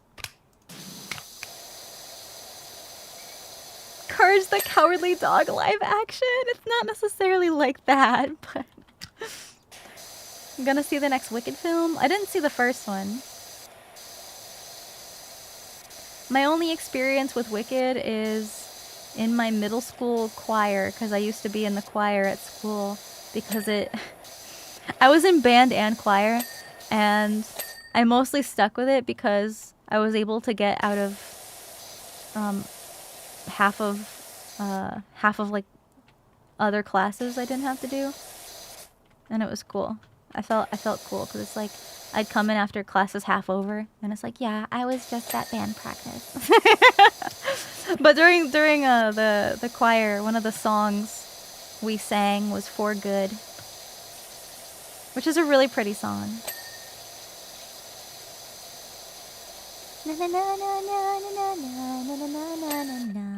I recently saw the new Nosferatu. It definitely shows what a more accurate vampire is supposed to be, and is more accurate to Dracula.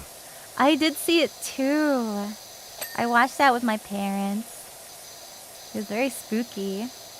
What I play, I started out with trumpet, and then one of the other. So the thing with band class is usually the first year you get a ton of people, a ton of students just like trying it out, and then after, I don't know, a month, it drops like crazy because they realize like, this isn't for me. So at the end of the day, I was one of 3 trumpet players, and so I had to sit with these other 2 boys, and one of them was like high-key creeping, and I think my band teacher saw it, and he was just like, hey, so would you be interested in learning how to play baritone? It's very similar to trumpet. And I was like, okay, sure, that sounds like fun.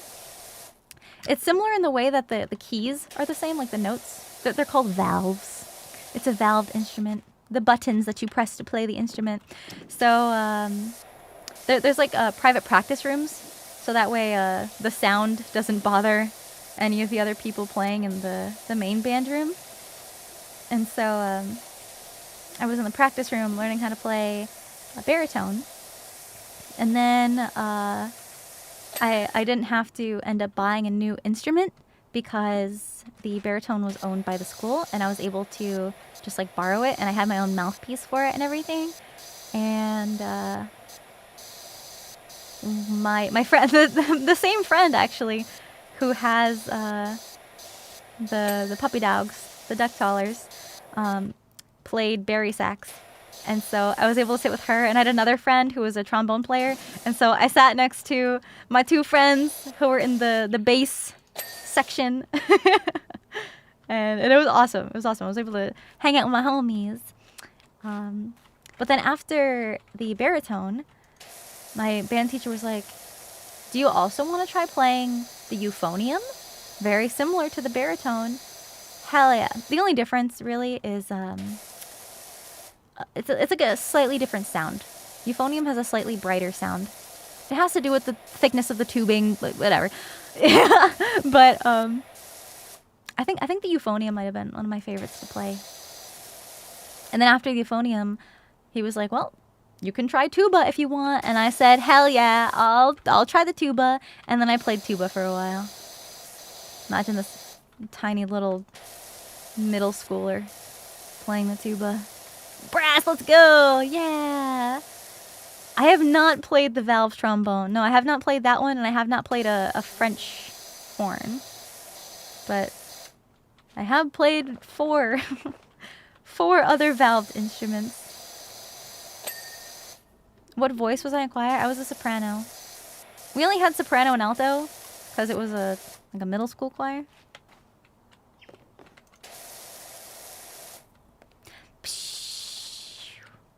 You only did 1 year? Picked up the flute. I picked up trumpet. Partly because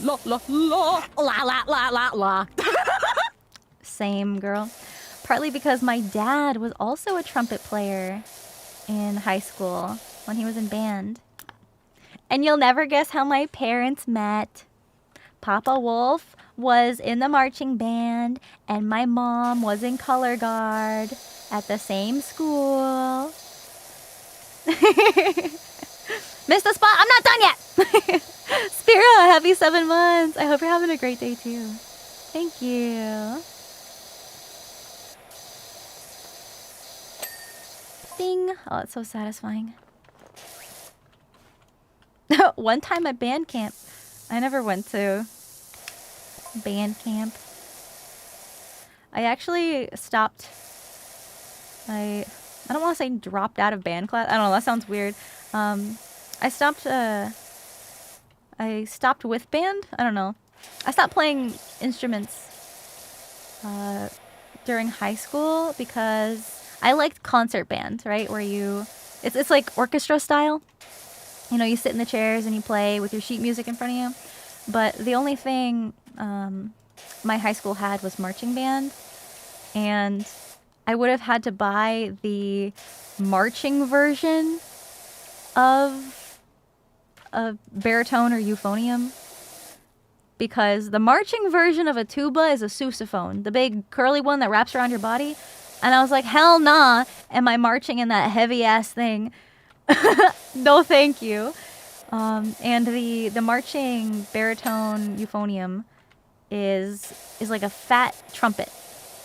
Yeah, try running with that, exactly. It's like, no, thank you. So instead of those kind of classes, I instead put my energy towards AP classes for college credits. Yay. When did I take up cosplay? 2013.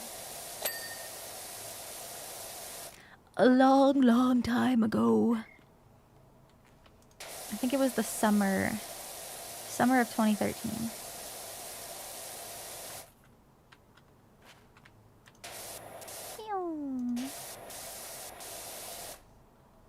There's an achievement for this level? Oh, I didn't know they added achievements in this game. Marching band made your calves cut as hell. That's so funny. Yeah, no, it couldn't be me either. Like, sure, if I stuck with trumpet, I could have done it easily. But I just had so much more fun with the bass line. And the thing is that my band teacher was so good that when he was teaching me how to play baritone, euphonium, and tuba, I had only learned how to read treble clef sheet music because I started out as a trumpet player. And he was like, I don't want to confuse you, so I'm just going to rewrite all of your sheet music into treble clef from bass clef so you don't have to completely relearn all the notes in bass clef. And I was like, oh, you're so cool, dude. So he like got me copies of the sheet music for my instruments in the opposite clef that I was supposed to. Yay! So that was awesome. Teachers are amazing. He was one of the best teachers I ever had. So down to earth and chill. It's always the more like, I don't know, artsy teachers that are more laid back, you know, because it's like it's not as, I don't know, it's not as stressful. It's like we're just here making music. Although I did have one psych teacher in college that was so good. She was so nice. The kind of teacher that's like, I could give a lecture, but like we could watch a movie instead that like has the same ideas and points that I want to get across. And we were like, hell yeah. She also had a young child at home, and one of her classes was a night class. She had 4 classes, and I took all 4 of my semesters. I had her. I loved her so much. One of her classes was a night class, and it was only once a week, so it was a 3-hour class. And she's like, listen, I don't want to be here that late. You don't want to be here that late. I want to get home to my baby. So we're just going to do the assignment, and then we can leave. It's just so chill. I also love those memes where it's like in high school, the teachers say, you won't be able to get away with this in college. And meanwhile, college is like so unserious at times. I mean, obviously it's different if you're going for, you know, like a law degree, or if you're a med student, you know. It's like, I was just taking my core classes. You know, I only went to college so I could just further my education. I didn't have a plan. I didn't know what I wanted to do. High school expect no less than 10 pages, not counting the citation. Meanwhile, in college, yeah. I don't want to read that much, so you're not writing that much for me.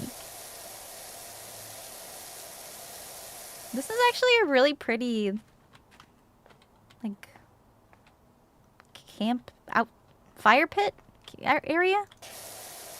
Ooh, so Papa Wolf. So on our YouTube TV, we've got the YouTube app, of course, and it gives us the recommended videos because he's logged in to his account, and he mostly watches a bunch of building videos. It's either construction and people building stuff, or cops reruns, like cops VODs. The TV, or like live PD, like it's always one or the other, and it's awesome. Or Forged in Fire episodes.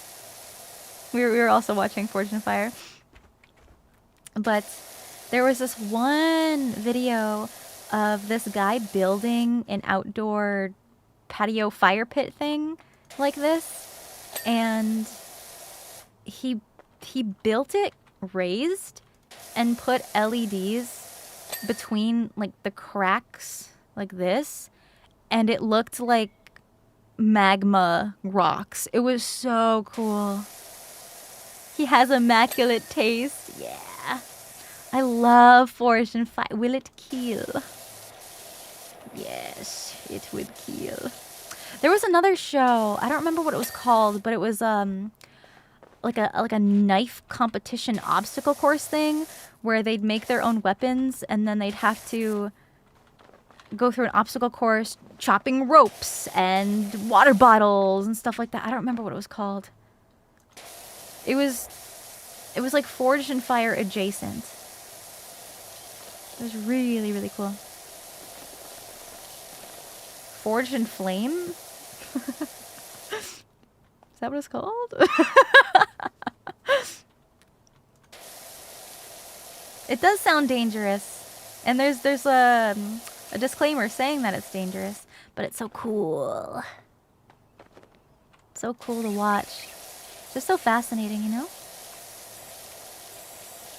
No, Forged in Fire is the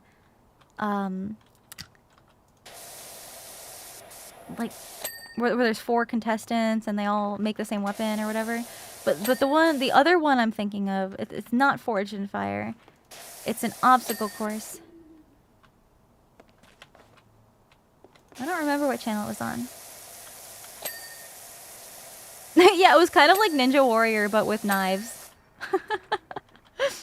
Wipeout? That's the one.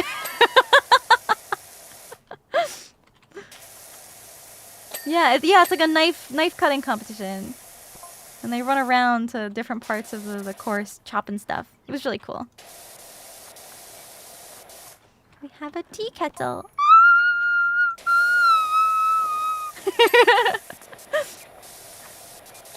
That's what you say I guys sound, that's what you guys say I sound like when I scream. That's like my silent scream. Ninja Warrior but with knives, so it's just ninja. You got me.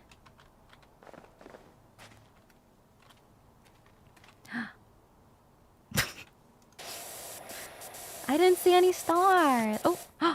Ooh. Ooh. What, can I look in it?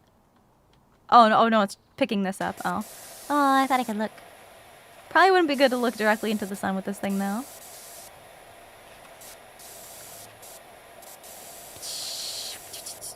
Called, yeah, Man at Arms! That's what it was called. Yeah, it was similar to Fortune Fire. Man at Arms. That's gotta be it. Yeah, that's another good one. Can I jump on this? Yeah. It's all dirty. Get clean. When you look for something and then you finally find it. Such a good feeling.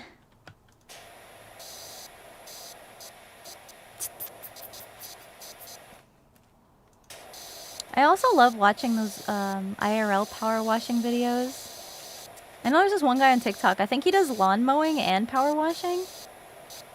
And it's just like time lapse. And he makes different patterns in the gunk of the power wash as he cleans. It's so cool.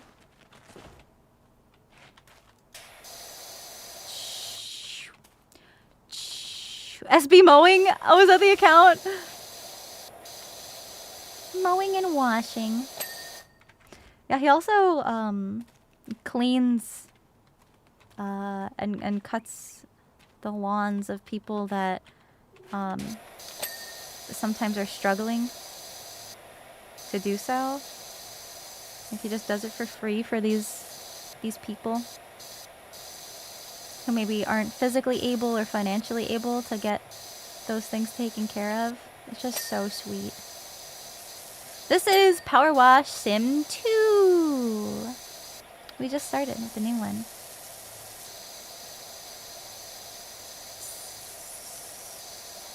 Trying to find that one Lego part. I kind of want to build more custom Lego stuff.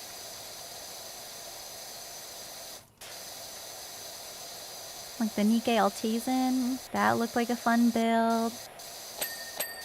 There was like a knockoff brand of Legos that had the Thousand Sunny and the Going Merry. But I think Lego's doing an official collab with One Piece now for the live action. Game Link, thank you for the Prime sub. Welcome. You know what I'm gonna do actually, because it's a little more chill. I'm going to if I can find it. I want to turn on my alerts.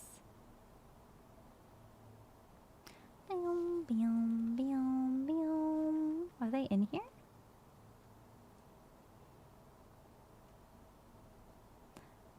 Bum bum.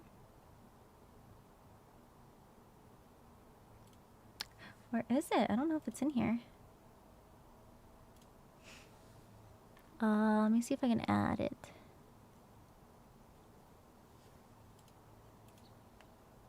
Bum, bum, bum. Oh.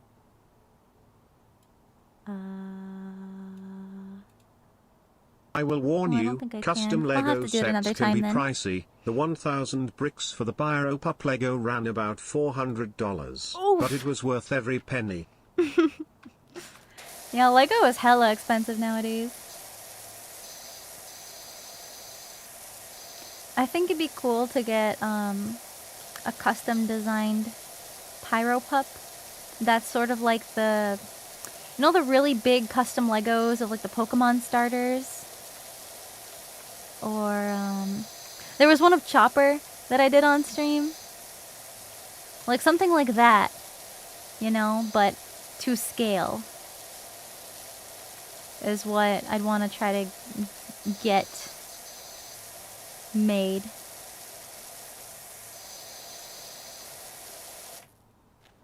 Yeah, to scale. I mean, you see how big he is in my arms? Gundam models? I'm not sure. Something else I've been thinking about doing for hand cam streams is like model figure painting. I think would be fun.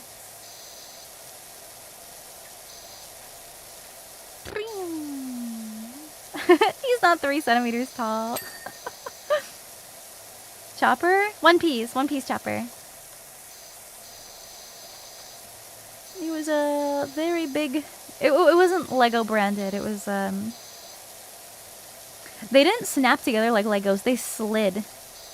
They had these little keys that slid together. Almost like a zipper pattern.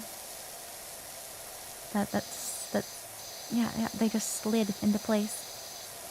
Tony Chopper. Yeah, I don't remember what kind of blocks there were. It was one of the PYRO pups that gifted it to me at a convention.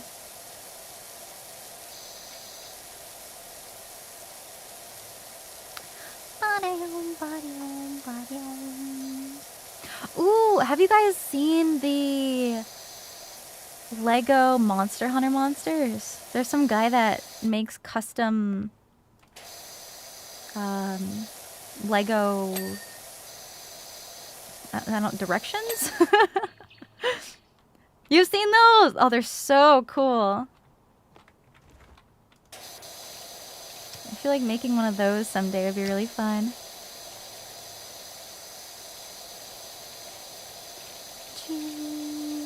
Yeah, there's been a bunch of different kinds of custom Legos that the PYRO pups have been making. They're all so freaking cute. Legos of PYRO pups and Legos of me. It's adorable.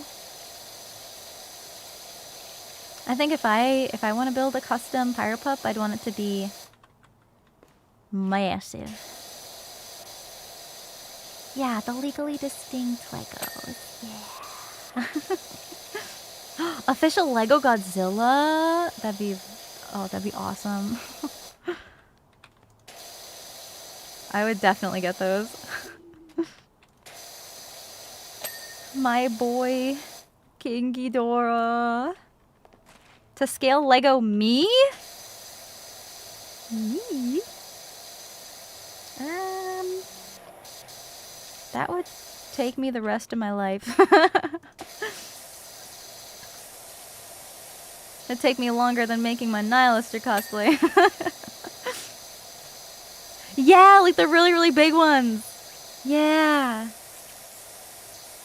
Man, I don't know how people have the brain to just know which pieces to use for different things and to be able to assemble it. Because it's like, what if the scale is off and then you have to completely take it apart to fix it? Ugh. Yeah.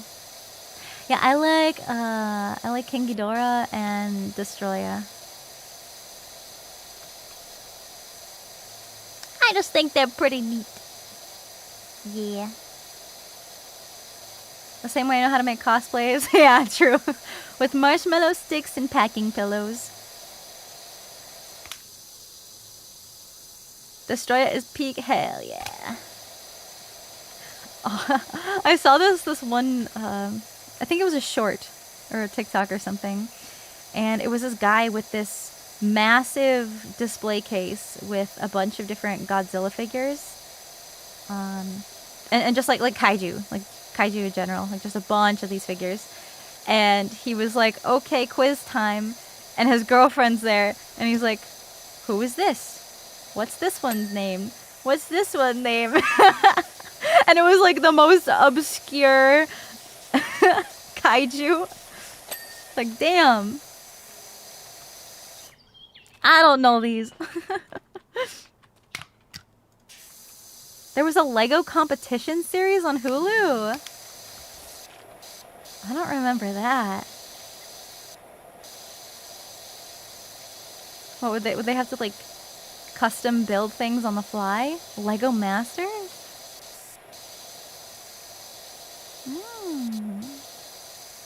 That kaiju's name is Steven. Lego Masters Peak Show? I'll have to check it out. There's so much I want to watch. Power washing a tent? It's a campground. It's like a cabin. It's a little comfy, cozy cabin.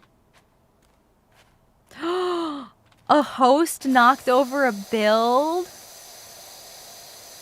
Something tells me it might have low-key been scripted because people love drama in reality shows like that. Like the... Ooh, another one of the competition reality shows I love are the cake ones. Like the Cake Wars, Cupcake Wars. The Great British Bake Off. Oh, everything just looks so yummy and pretty. Oh, there's this other one. Oh, what's it called? It's a... It might just be like Halloween baking show, but it's not just baking. There's one where there's a cake maker or like a dessert specialist. They're teams of three. So one of them does cakes, one of them does sugar, like sugar art, and the other one does pumpkin carving. And they all work together to do like crazy looking stuff. I think there was just a standalone pumpkin carving competition too. That's just so freaking cool. I love that kind of stuff. Just like people being creative. If it's cake, it's always fun. Yeah.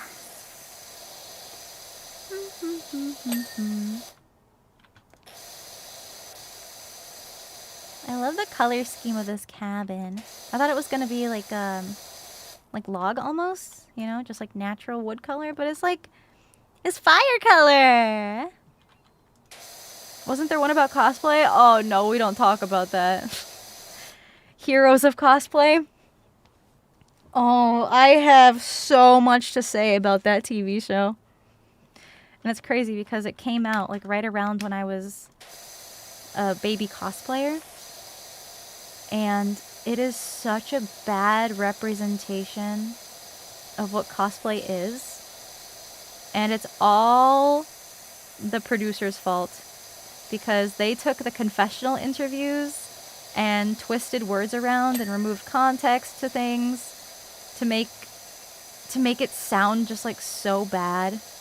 And Yaya, oh my god, Yaya Han is one of the like most popular cosplayers in the world, and she was getting so much hate for the things she was saying on the show, but it wasn't like it was so far removed because what they do.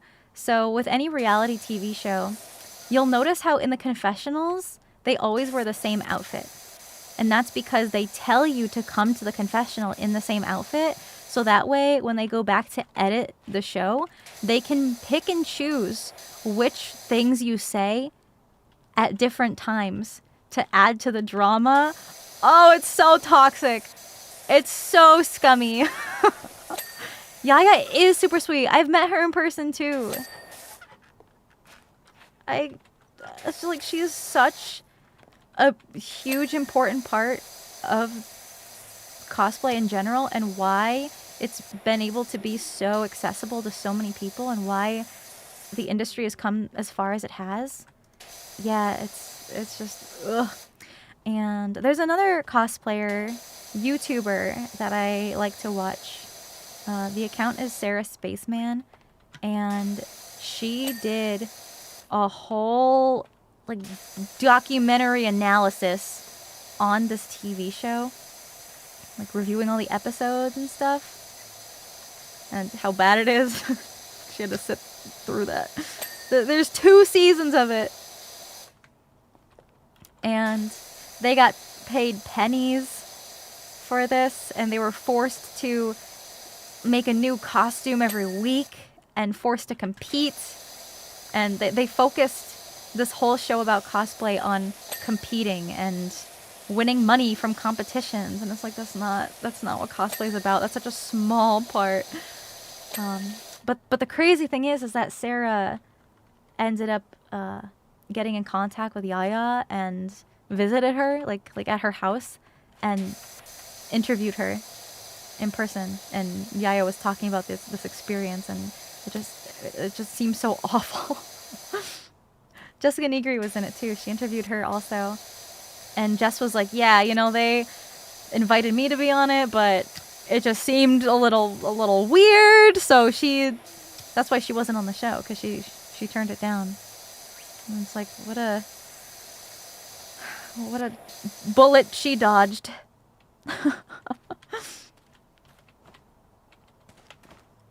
I just feel bad for the cosplayers who were caught up in all that. But it's all in the past. Can I just climb halfway up this? Maybe let me put this in the middle. What does NSFW acronym mean? It means not safe for work. So imagine professional, you know, professional job. A nice, you know, career one might have. Anything that is not acceptable in the office. It typically means like more lewd side of things. Yeah, so don't stand on rolling chairs. No OSHA violations, please.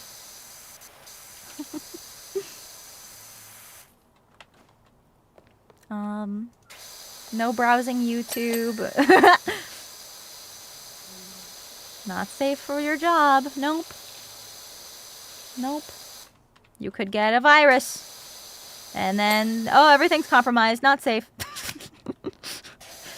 YouTube gives viruses now. Get off the chair! Yeah, but typically, like, adult content is not allowed at work. That's usually where it comes from. Pew! Pew! Yeah, from YouTube. I don't want YouTube to come after me now. It's so funny, though, because a lot of you guys come in here and be like, I'm watching at work. What do you mean? What do you mean you're at work? Nemesis, thank you for the 9 months. Thank you. Anyway, happy 15 months. Griffin's Claw, thank you for the 36. Thank you. You're in bed. I hope you're nice and comfy. It's been a sleepy Sunday morning. Although, it's afternoon for me now. You're playing PowerWash Sim too! Nice! Oh, it's so cozy. That's so satisfying. Watching stream while at the soup store? Ooh. Hope you can find some new pants. Oh, what's this? There's something I could interact with. Oh, down there?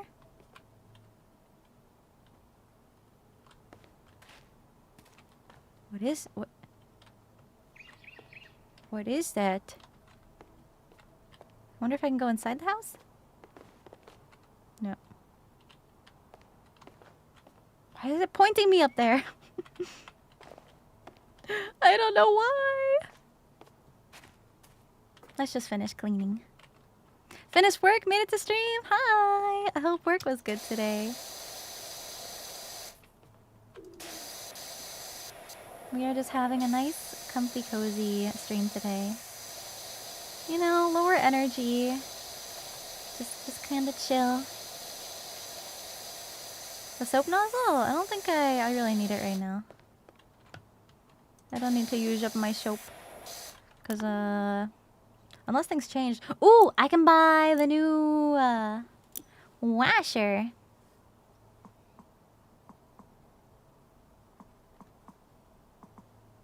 Look at all these. All this equipment. Cosmetics. I love the Becky. Becky Anaki. Who said that? Oh, they changed how soap works. Oh. Oh, pause chat. It needs to recharge. Oh, they changed the soap. They changed it. Okay, so...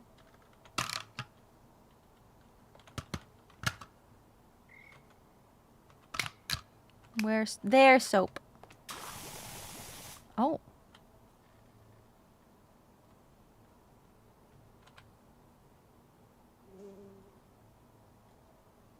Is that paint? What did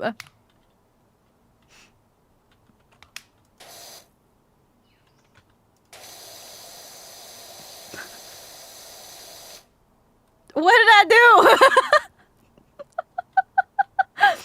It's foam? Okay, but it just looks like something else I need to clean.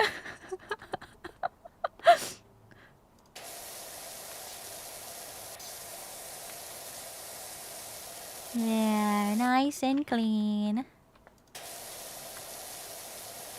Much better. Why is it white? I mean, soap suds are usually white. But it kind of looked like, because it covered up all the grime immediately, and it looked like I was painting over it. I don't want to ruin this house.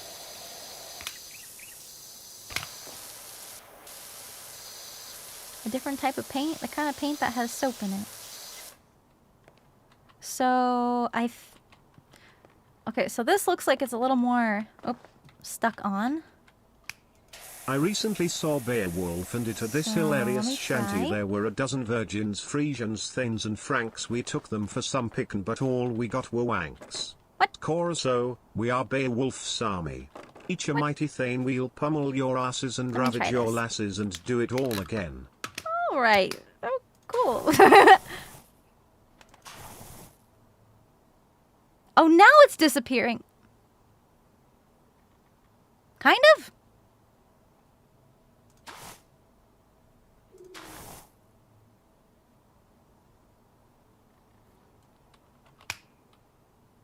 I don't understand soap.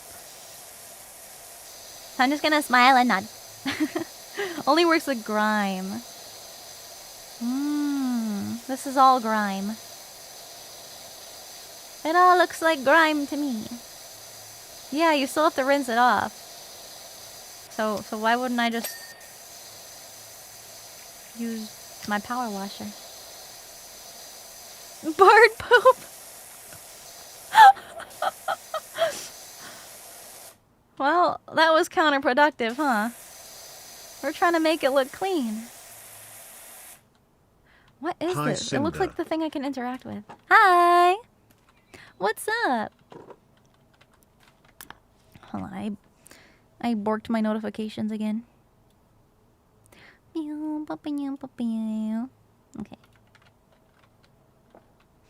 Mananani, thank you. What's up? Hope you're having a good weekend. Tobin, thank you for the Prime sub. Welcome. Black Winter, thank you for the tier 1. Welcome, welcome. I appreciate it. The camping sim Nintendo announced, the Pokemon one.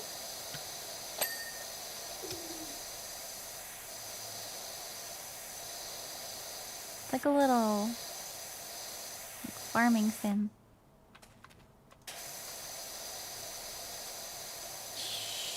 Wiz, thank you for the Prime. Welcome. Thank you guys for starting a hype train. Thank you. I really appreciate it. Ah, so satisfying. Oh, This? Ah.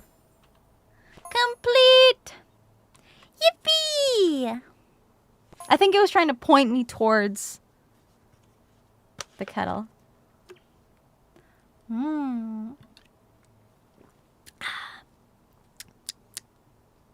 Job, my work here is done.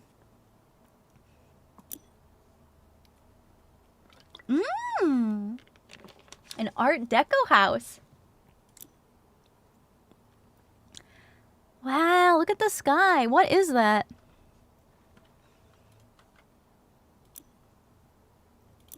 Let's see, can we buy? It's called a foam cannon. New gun? Basically covers an area in soap, making it easier to wash off. I use one for detailing my car. The more you know, cue rainbows. Oh. Look at this thing.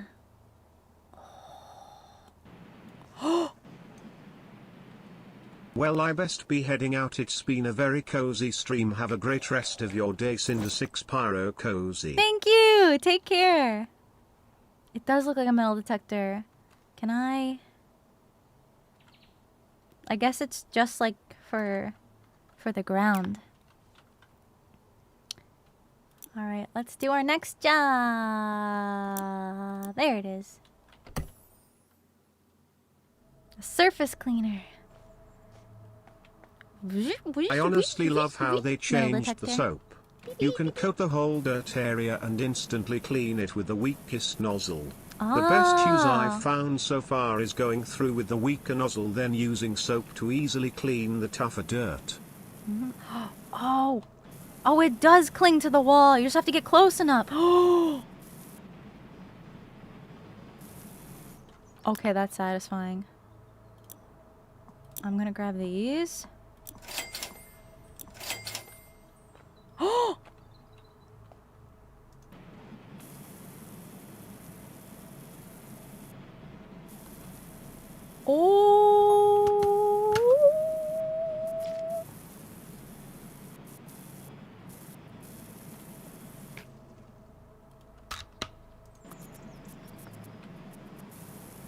These things are really heavy. It looks like it would be. Future of technology. I love technology. Oh, it's so satisfying. Okay, we need... Oh. Click, click. Aha. Eden, thank The future you so has much for all the arrived, bits. and it spins Cinder, 6 Pyro spin Cinder, 6 Pyro spin Cinder, 6 Pyro spin No! Cinder, 6 Pyro spin. You're gonna get dizzy. Technology. Heading to work. Good luck today. Have a good one. Thanks for stopping in and saying hi. Mr. Krabs, I'm already subscribed to Sinder. Are but ya? did you pay your Sinder tax? No such thing.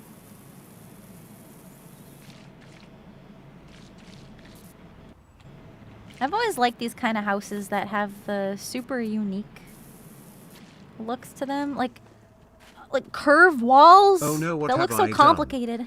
Huh? Nothing. Better be nothing. Did you start this? It's your fault. Hooray! Thank you for the 13 months. Thank you. Thank you, thank you. Karutu, happy 3 months.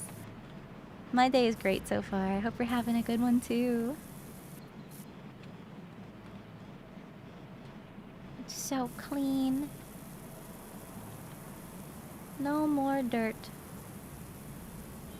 Oh my goodness, that reminded me of something. We were having a huge nostalgia talk earlier today. I don't remember what it was from. Mom, Dad, if you're watching, you're gonna have to tell me. So, there was this one, like, kids show or musical. I don't remember, but there was a bunch of songs. it might have been a game. There were a bunch of songs, and one of them was about cleaning, and it was like clean, clean, clean, and then a super deep voice that was like no more mud. Was it the Wiggles? No, I don't know. I don't think it was a Wiggle song. No, I don't think it was Wiggles. Wiggles is like fruit salad, yummy, yummy, and cold spaghetti, cold spaghetti. Those the Wiggles. I loved the Wiggles when I was a kid. You spin me right round, baby, right round. Wait, too much spinning. I think I'm gonna throw up. Is it Jumpstart? Is it Jumpstart? I did play a lot of Jumpstart. It might be Jumpstart. No, it's not Barney's cleanup song. No, that's clean up, clean up. No, specifically the part that's like clean, clean, clean, and no more mud. Like this deep voice. Oh my goodness. I can hear it in my head. Master of the Beard! Happy 20 months! Thank you! And it's crazy because my parents still reference that song to this day. When anything's getting cleaned. Clean, clean, clean, and no more mud. Black Winter, thank you for the 5 gifted subs. Thank you very much. Glorpy! Good morning, Sinder and Thank you for the PYRO 10! I hope everyone has a great day today. Thank you so much. Also, tomorrow is my birthday. Cinder 6 hug, Cinder Let's 6 go! hug, Cinder 6 hug. I won't be streaming tomorrow, so I will give you an early happy birthday today.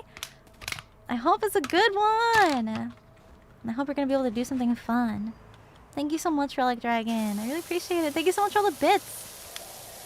It's Jumpstart Kindergarten! It is Jumpstart! It's the Mud Song! The Mud Song! Jumpstart was awesome. Jumpstart is why I was so smart as a kid. Because when I was younger... I feel sad now. Why? Everyone's childhoods have been kid-friendly shows, yet there's me watching things like Starship Troopers, Fifth Element, basically a lot of more mature stuff. Cinder 6 cry. Aww. Well, I think your parents should have let you watch more cool kid stuff. There was... It was when I was first starting school. I don't have any memories of this. It's just from what my parents told me. But I have this one cousin. We're 6 months apart in age.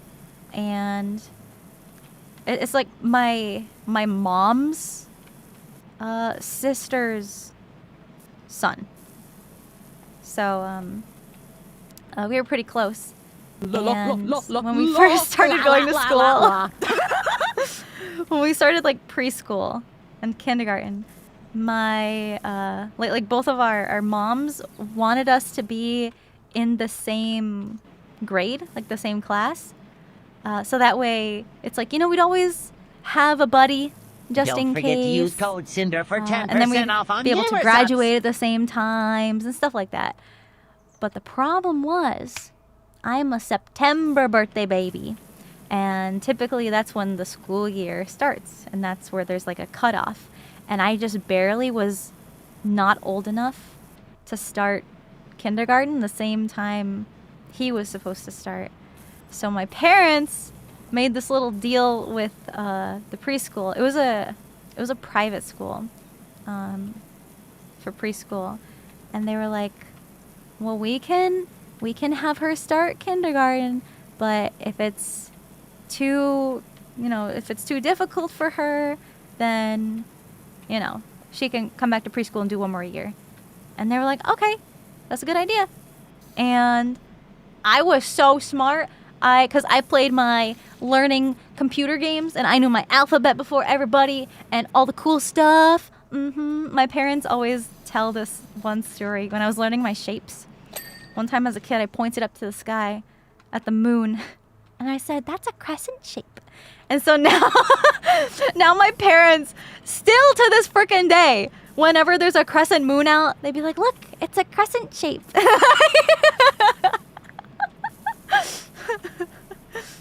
I mean, I still am pretty smart. Why, thank you. But yeah, so I was able to skip ahead. So I was always the youngest in my grade, just because of technically starting school a little early. But it's all because I had cool learning computer games. I remember Jumpstart being... And it's weird because like I was learning, but I was having fun with it. Learning can be fun? What?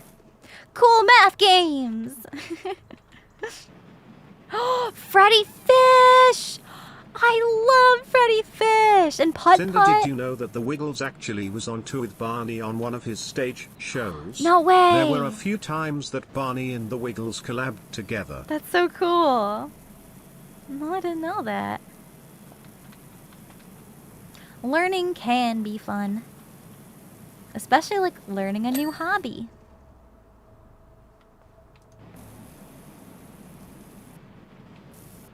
I've been wanting to try new hobbies, but the crazy thing is it's like I'm a cosplayer. I have so many hobbies. Cosplay is like automatically 100 hobbies. The Bargles! The Doodle Bops? No. Was that on PBS Kids? I think I only had PBS Kids. I think that's what all those shows were on. Too many hobbies. Well, it's like I feel like learning how to paint minifigures would be a lot of fun, and I think diamond painting would also be a lot of fun. And I do want to learn embroidery. I was similar. I'm a mid-August baby, and where I'm from early August is when school starts, so my mother fought for me in high school. Cinder 6 Pyro up. Aww. What an awesome mother. Let me think. Unironically, I Did you do know want that to all learn... the old humongous entertainment games like Putt Putt and Freddy Fish are now on Steam? Really?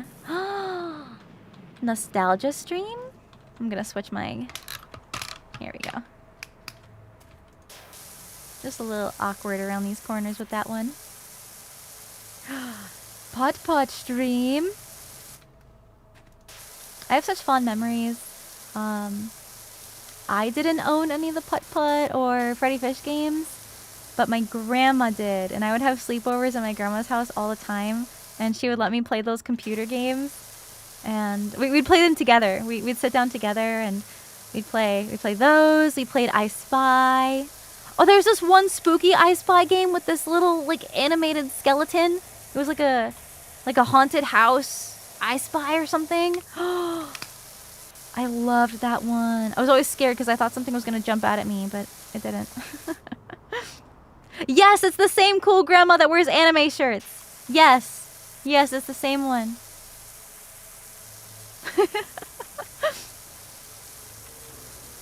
Based grandma.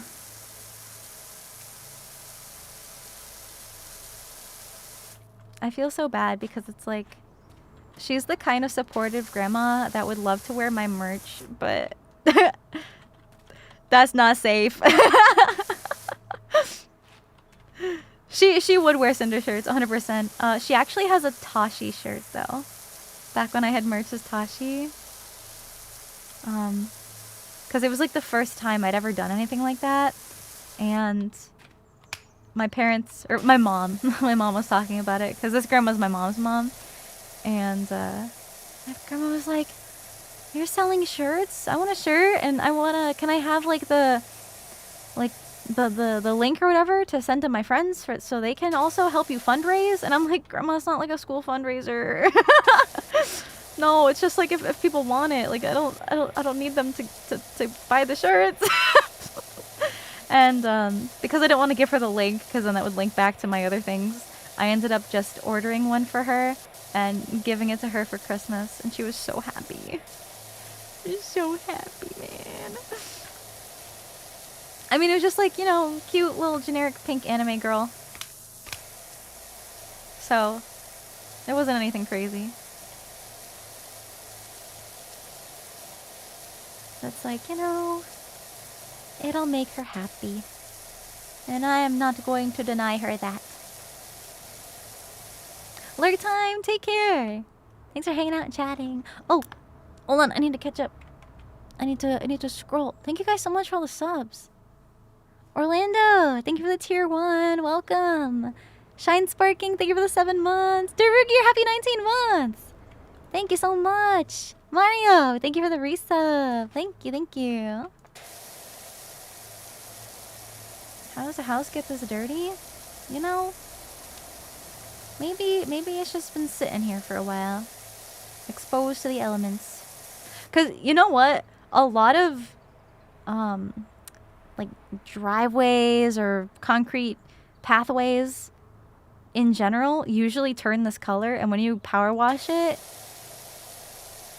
you realize, wow, it wasn't supposed to be that color. So I think it's just over time, like, you know, especially the ground. But I don't know, I can't really explain the sides of the house.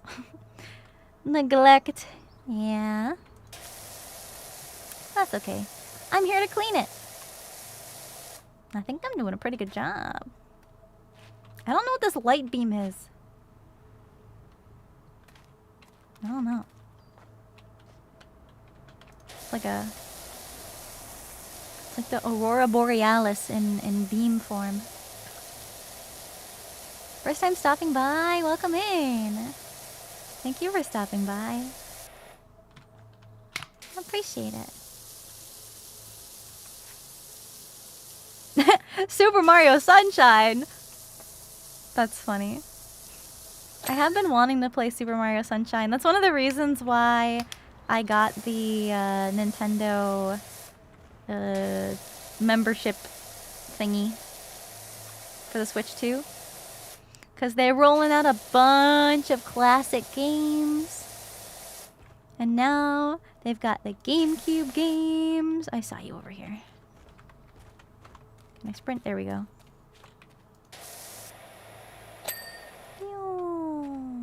A beam of light that looks like that is called a rainbow. No, that's not a rainbow. Where'd it go? That is not a rainbow. It's 2 colors. Rainbow is many colors. That is pink and blue. Super Mario Eclipse. I did see gameplay of that and it looks really good.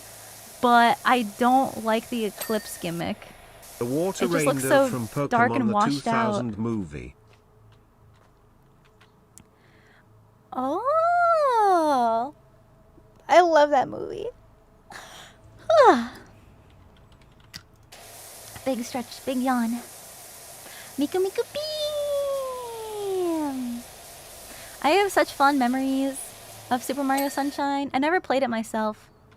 Because when I was a kid, so...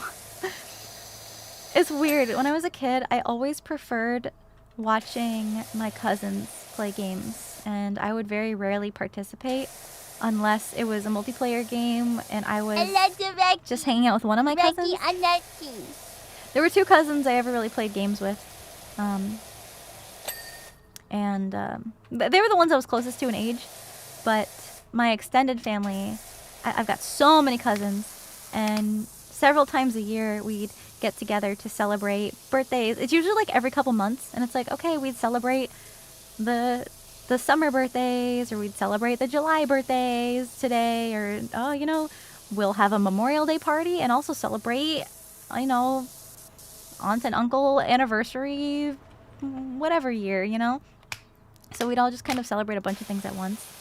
And during the colder months, where we would be inside for these parties, we would go to the basement and play video games. But it would usually just be like my other cousins playing. And my family's always been so sweet. They would always invite me to play, and I'd always politely decline.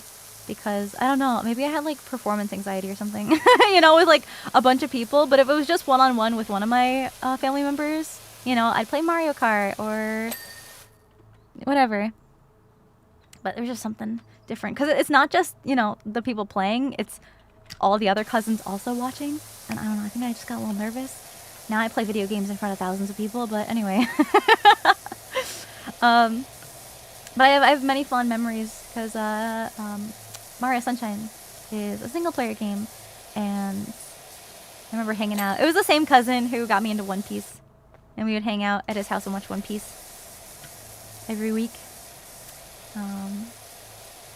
But it was really cool because so he had a bunk bed, and the TV he had was on top of a dresser, and we would sit on the top bunk, and it would be the perfect height to the TV.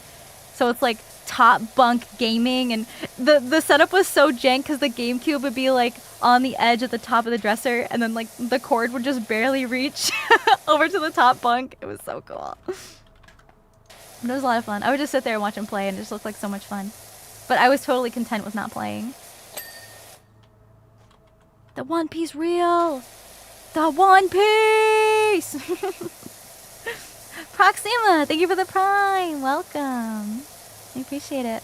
Scared Gamer, thank you for the super chat. Thank you, thank you. It's the same thing with Luigi's Mansion.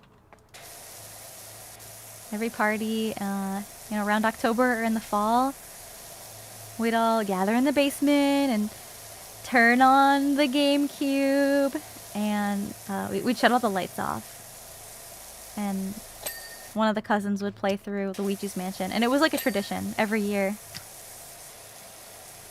It was so much fun. But again, it's a game that I have experienced many times, but I've never actually played it myself. And it is coming back! Yeah!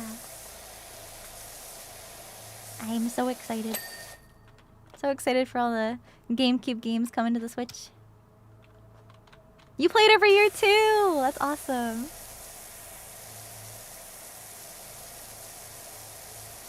Oh. Second playthrough, you had more love for the game.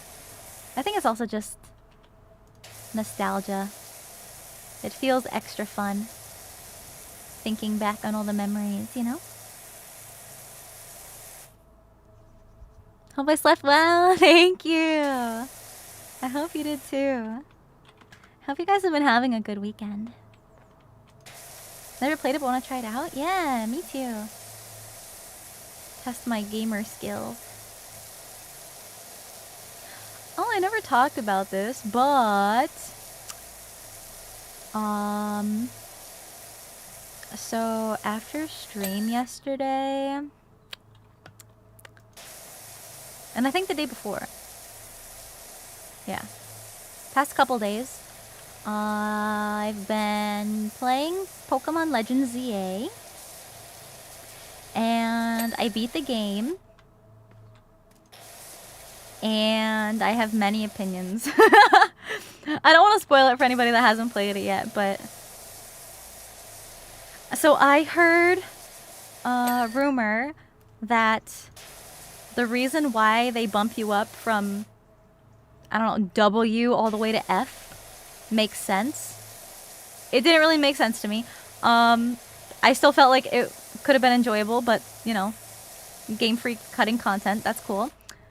V to F. It was V to F. And then people were also like, oh, the ending is so good and the story is crazy. Like, it's wild. I don't know. I think maybe my expectations were a little bit higher because I heard that. I'll use my new... Yeah, this one. Lazy story? I think it's a bunch of different things. Oh, the secret shiny I caught? Yeah, it was a Houndour. So I have a shiny Houndoom, but I like the stats and just the sheer size of the alpha Houndoom more. So I ended up using my alpha. But isn't that crazy? We caught a shiny of my favorite Pokemon, period. And then right after, I caught a shiny of the Pokemon that is literally me as a Pokemon. Out of all the shinies in the game, what are the odds? Yeah, Houndoom and Shiny Haunter. And the craziest thing is Shiny Houndoom is blue. Shiny Houndoom is blue. Literally a Houndoom girly. Your shiny Manectric? No, that shiny's yours. I'm probably not gonna play too much more of the game anyway. Oh, but I've been doing some of the side quests. Oh, you guys. I'm not gonna spoil anything, but one of the side quests is literally a jump scare. You literally get jump scared in this game. I'm not even joking. I'm not joking.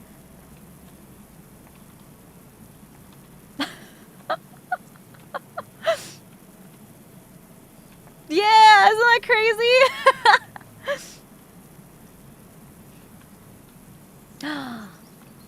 Oh. Mega Houndoom's been carrying you in ranked? Really? I didn't know Mega Houndoom was that goated in ranked. You remember that one? Yeah, Freddy jump scare. No. No, Freddy's a good boy. Justin, thank you for the super. Thank you, thank you. Stream's been great today. Any of the fossil Pokemon? Yeah, I've got the 3 fossils that are in the game. Without abilities, outclassing and ranked is pretty solid. Hmm.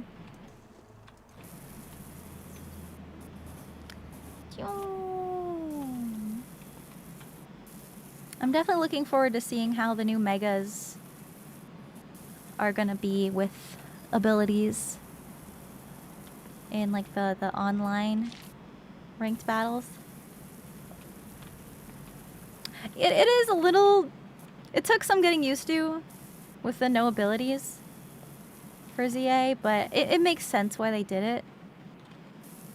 Because, you know, the battling system was already pretty complex. I felt like a lot of the battles weren't as fun, and they felt a little rushed, because you're always trying to be the first one to attack, because it's all real-time battles.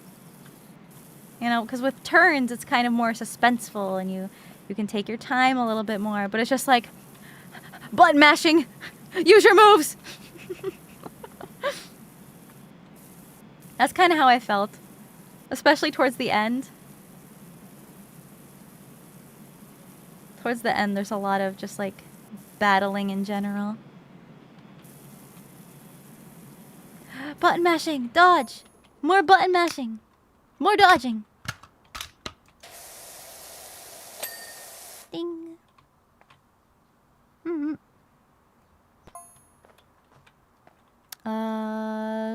Sword and Shield style fossils or traditional fossils? I never played Sword and Shield.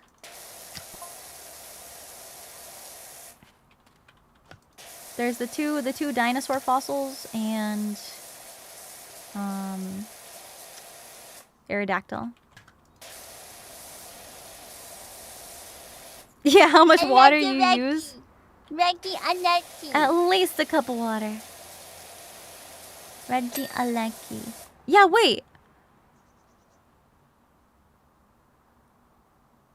I was looking through the Pokedex. And the only 2 Pokemon I haven't seen yet are the spots for Xerneas and Yveltal. I thought Alecki Reggie was... Reggie Alecki Reggie. Reggie Alecki. Is he not in it?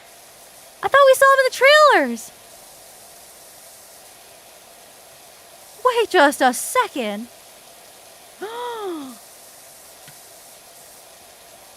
Maybe DLC? Are you kidding me? I'm not paying for that. Sword Shield has you finding fossil pieces. You mix in... Oh, I hated those Pokemon. Oh, those are so ugly! Like, I understand where the inspiration for those came from, but... Oh, they weren't for me. They paywalled our boy! Do I still love that little guy? Yes. Is it worth paying for... Was it $30 DLC? No. No. Yeah, the windows do kind of like burnt, don't they? Although I don't know what burnt glass looks like. Can glass burn? You probably need to heat it up at extremely high temperatures because you usually have to, like glass blowing? Can you burn glass from glass blowing? Yeah, it melts. I was gonna say, I don't know if can you burn it? Yeah, $70 plus $30 DLC.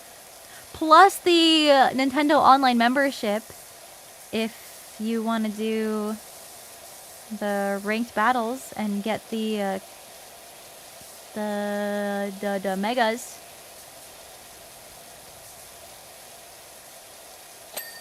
Bing. Squeaky clean. Let's do the ceiling.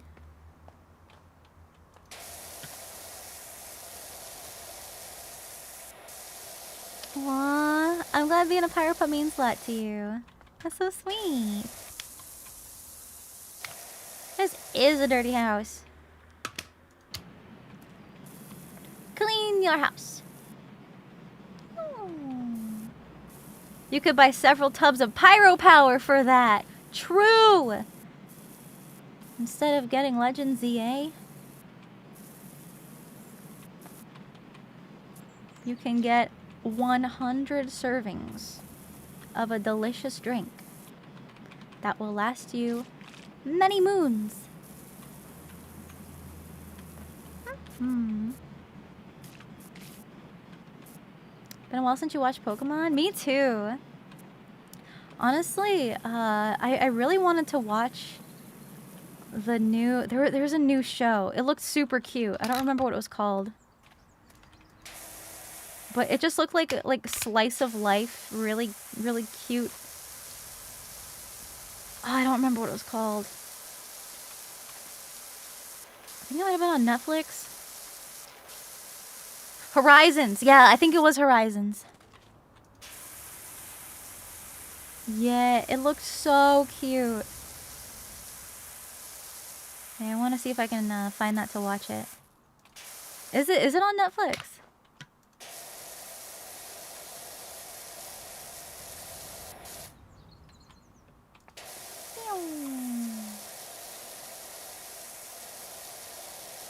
The one with Gardevoir in it? I don't know. I haven't seen it. I've seen like the poster, like the artwork for almost like the thumbnail art, I guess. One thing you like is that yeah, unlimited moves. I really enjoyed that too. The battling was fun. I think it was a really good like change of pace. But I hope for their mainline games they keep the usual turn-based battling. So hopefully for Gen 10. They can keep the real-time battles to the Legends spin-off.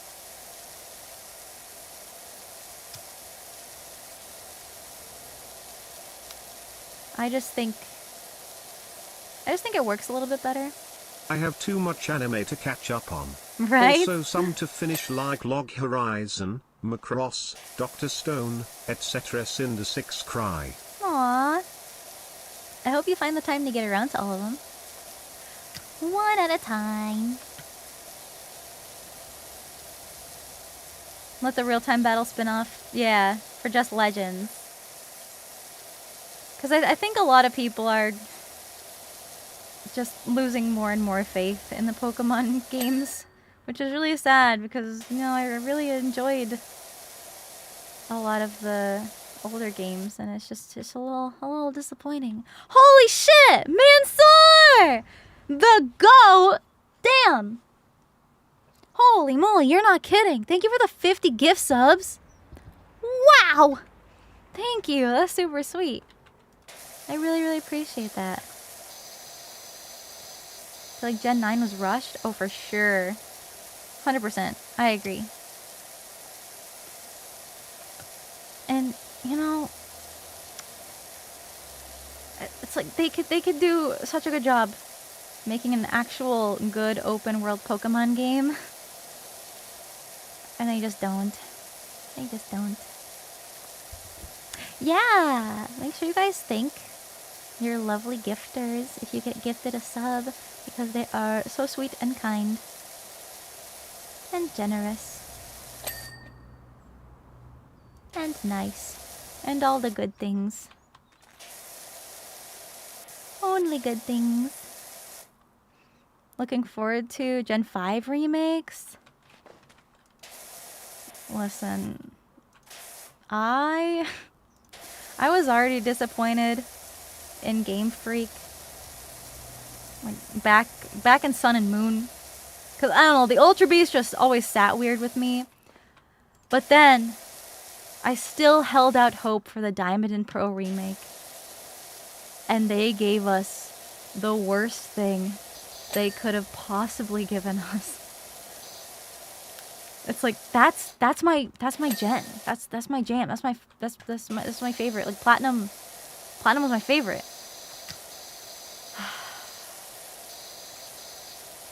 They messed it up so bad. But it is what it is. I will still hold on to the memories that is not the remake. And I can always just play the OG again. You still need to play Pokemon Platinum? Is it on Steam? No. But you could find it elsewhere, maybe, probably. You can if Nintendo isn't listening. Yeah, you might be able to find out where you can play it in the Discord. You can use Command Discord to, you know, head on over to the Discord server and, yeah. Pyro Pups know the answers to all. The wise Pyro Pups. Mansoor! Holy moly! Thank you for another 10 gift subs! That's so freaking sweet! Thank you! Thank you so much. Can't thank you enough. Thank you. The goat strikes again! Ding! Let's get around the edge now. Oh. Edge. Edge. Edge. That's another game I haven't played. Catherine looks a lot of fun, though. Pyro Pub ready for service. Thank you. Let me grab this. Just in case. Yeah, Platinum was on the DS. Yeah. Use a DS thingy on your laptop to play it? Yeah, a DS thingy, like the original DS. Yeah, like just a completely normal, everyday, average Nintendo DS. That's how you play the game. Pokemon Ranger, yeah. I think that's one of the ones I didn't play, but I remember seeing a bunch on it. Pokemon Mystery Dungeon is where it's at though. Love the mystery dungeons.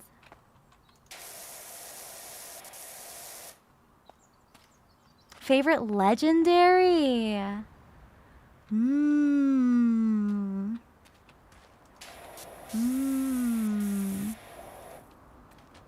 That's tough.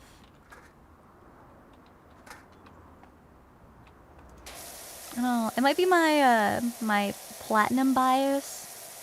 Giratina's fucking awesome, but I also, I don't know why, I really like Yveltal. Just like the whole destruction, and it's shaped like a Y, and it looks like bacon when it's shiny. It's just like so goofy. And also, I remember in the X and Y days playing like online, like the competitive online battles. I remember just having my Yveltal, and because that was the first generation of Megas, its moveset was always super effective against the popular Mega evolutions, and I would always just like one-shot everybody's Mega, and it was so funny. Still feeling scratcher, going to lurk and may fall asleep. Oh, I hope you feel better soon. Get lots of rest and heal up fast. Scratchy throats are the worst. The icon of destruction. Yeah, it's so cool. Looks like Bacon was in the pro list. It's just silly. It's silly, you know? This might be an unpopular opinion, but I like the food Pokemon. The ice cream cones.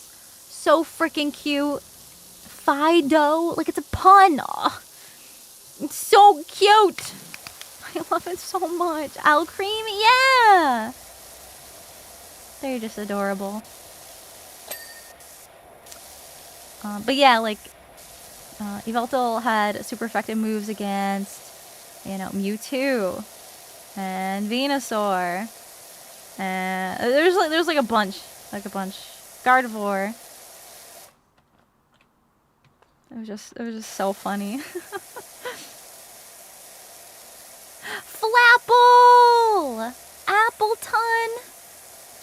Appleton is an absolute unit. 2 words, Oblivion Wing. So you know what's up. Your favorite Pokemon is Poplio. Poplio was the starter I picked that gen. Just a cute little clowny seal boy. Adorable.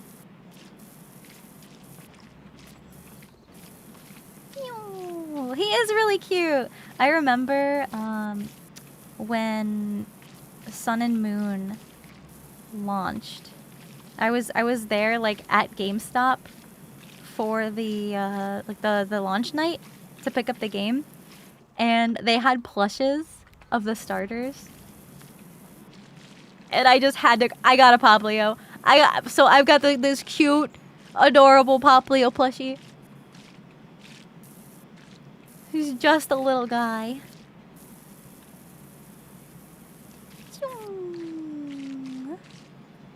Favorite anime to watch? Like ongoing right now? One Piece. But my favorite anime of all time is Black Rock Shooter. The original Black Rock Shooter. I've got so many plushies. My collection is unmatched.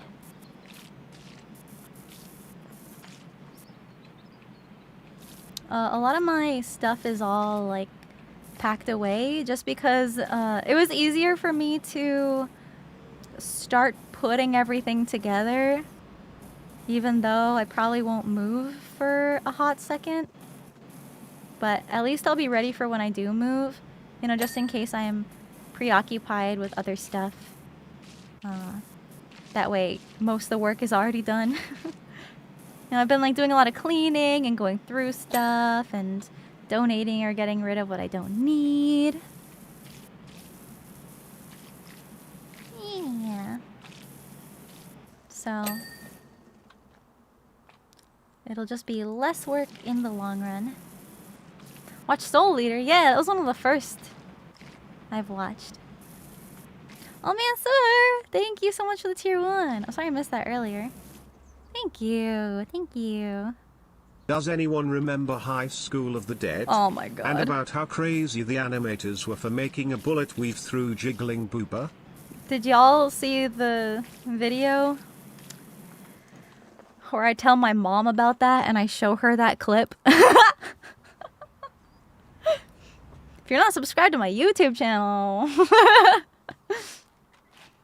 I want to do more stuff like that because it was so much fun. Just like having my mom react to crazy things like that.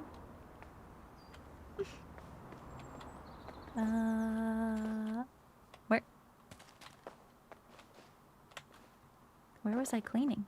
Oh, over here. Aha. More parent cameos. We'll see. We'll see. Mama Wolf React channel. Oh, she's funny. I don't know. She's a little more nervous when it's live. She's like, I don't know what to say. What if I say something wrong? I'm like, it's literally fine. I had that same fear too. You know, because I come from a cosplay community where, you know, you make your costume. I was competing, so everything had to look perfect and be constructed perfectly. And then when you take photos, beauty standards are very much a crazy toxic thing in that community. And it's like your photos that you post, you look perfect. And then I was doing roleplay audios, and it's like I needed the audio to sound perfect, and no mouth sounds, and no Okay, the background hot sounds. reference. You know? Bullets Like just a lot of made me sit pressure. up straight and say hell yeah, as I was half chilled. Okay, back to sleep. Oh, good night. But yeah. It's just nice, because from being a streamer, I learned that, you know what, it's okay if you trip over your words or stutter or fumble live. Because you know what? We're all just silly little guys floating on a silly little rock inside a silly little Milky Way bar. So at the end of the day, it's okay.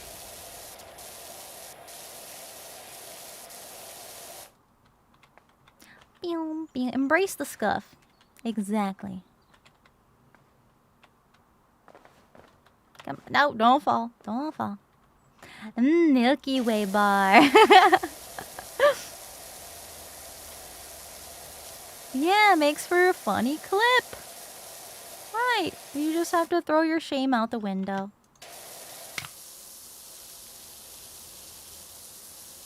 Because at the end of the day, you can look back and laugh on it. Valgo, holy shit! 100 gift subs! Thank you. That's so freaking generous, dude. That's so kind. Thank you so much. Thank you. The Giga Chad. Thank you so much. Thank you. I really appreciate that. And thank you for allowing other Pyro Pups to enjoy my cool, funny emotes on Twitch. And get no ads. Really means a lot. Or is it Mega Chad now? Mega Bonk really changed us, huh? So many emotes. Yeah, and we got new ones recently. You guys with the Gamba really do be like, I can't stop winning.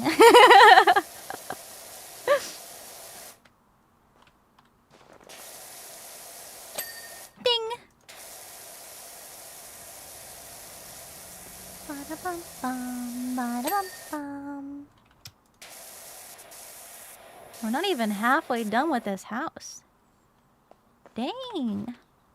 There's a lot of dirt. Mega Giga Chad. Bro really evolved, huh? Megabunk was a lot of fun. The VOD is up on my YouTube channel, if you missed it. But I was really enjoying it. Speedrunning the game? Which game?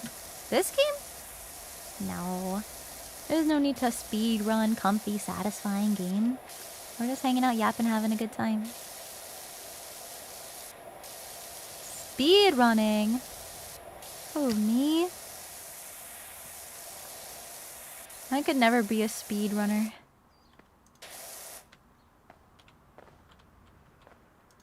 I feel like you have to replay the same game so many times just trying to get the right, you know, the right little glitch or whatever to work. It's like, I want to try a bunch of new games. And if I replay a game I like, I'd want to enjoy the story again and hang out and, you know, take my time and enjoy it like a nice meal. Like a nice bowl of ice cream. You savor it.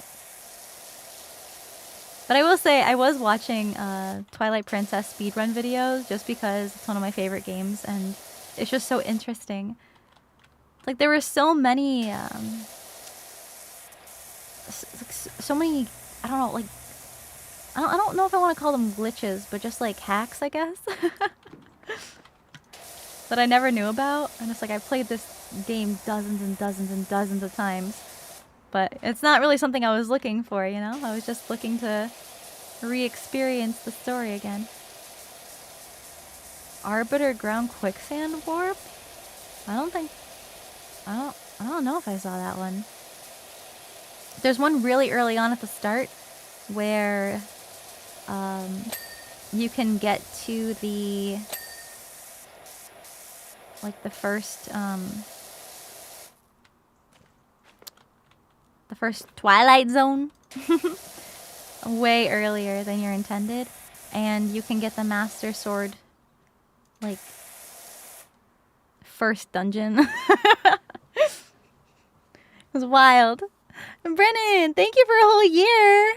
Thank you for 12 months. And Benjamin, thank you for the 3 gift subs.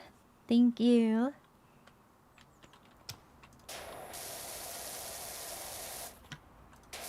I don't know how this house got so dirty.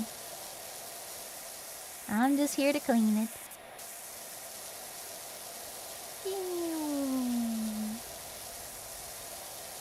Mexel! Thank you for the 5 gift subs. Thank you, thank you, thank you. Love watching Bewilderbeast! No way, that's who I was watching doing the Twilight Princess speedrun. It was his, I think it was his most recent world record speedrun for Twilight Princess that I watched. It's just so crazy. And it's like, how do you remember specific things to do to you know, hack the game? It's crazy. It's like you don't have time to stop and think and be like, oh yeah, you know, you do that here. It's just go, go, go, go, go, because you're trying to do as fast as possible. So I can only imagine how many runs you have to do to perfect something like that. First time watching, playing Final Fantasy. Welcome in. I hope you're having a nice, comfy Sunday too. I hope everybody's been enjoying their weekend. I know some of you guys have been out doing spooky stuff. I only have like one more week of spooks. And then it's gonna be all jingle bells. Playing Skyrim like it's 2011. Hell yeah. You know, some games are just timeless.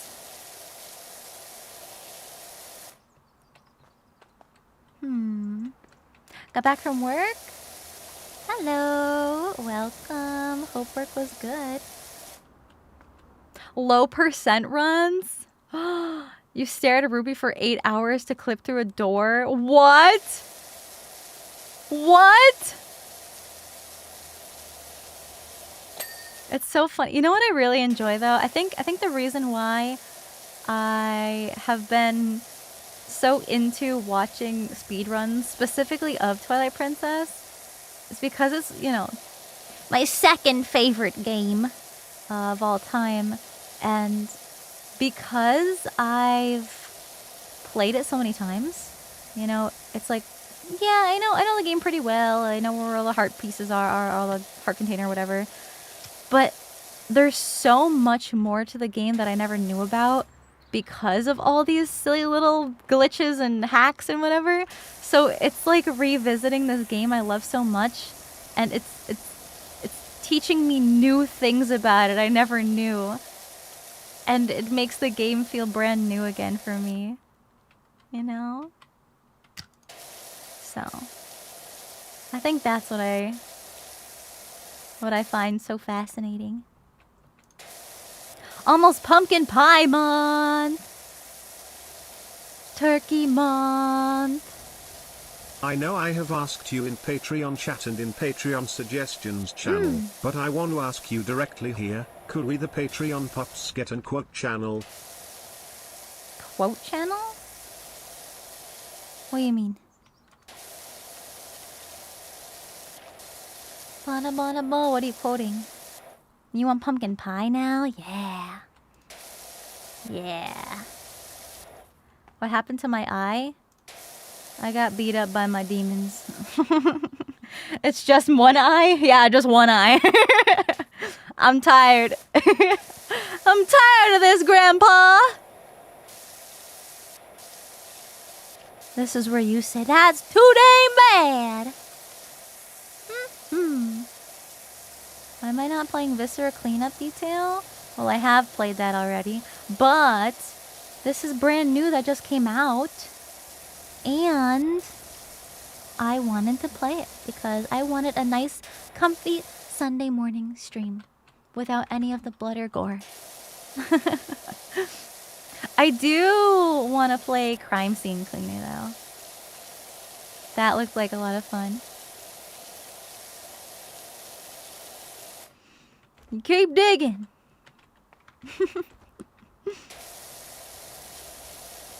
I love how that became such an iconic phrase from all the memes and the TikToks or whatever years after the movie came out. Play the new Doom? Of course! I've been so excited for that to come out. Of course I'm gonna play it. I guess I can bring out my new cleaning device. Oh, come on. I'm finally cleaning my house. This isn't my house. This house is way nicer. So fancy. Me in Doom armor. Ayo. Now that will be pretty cool. New lifting equipment to reach higher places. Ooh. I'll be looking forward to using it when I need it. Let me just do the floor. Bum, ba-dum, bum. Yeah. Shouldn't there be an HOA that's like, preventing the house from getting this bad? I don't know. HOA also kind of stinky. Are there any games coming out soon that you are looking forward to? Dusk Bloods. That's the Nintendo Souls-like that's exclusive on the Switch too. I am holding out hope that that's gonna be good. It looks like it's gonna be good. A lot of the games I was looking forward to have come out, like Doom. I'm looking forward to Danganronpa 2x2. I have a list. I'm just drawing a blank.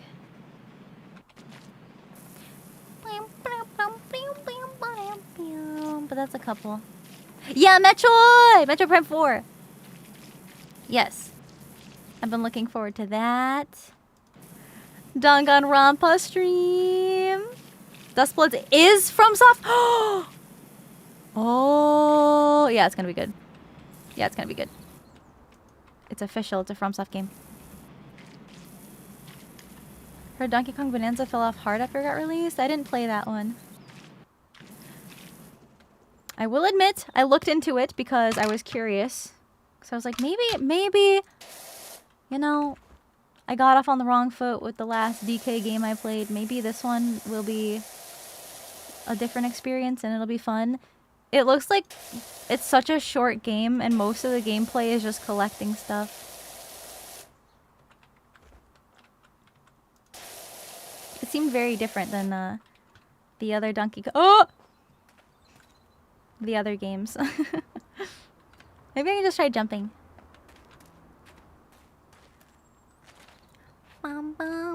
Dustblood very heavy on the PvP. We'll have to see. We'll have to see what it's gonna be like when it releases. Which game did I play? Country 2. I'm just not a platformer girly. I think that's been made very clear by past games I've played.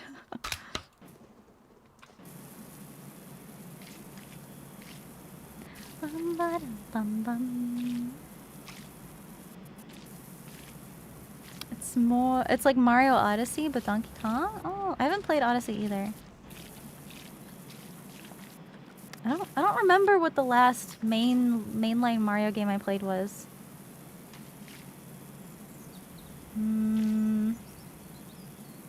Like not Mario Kart.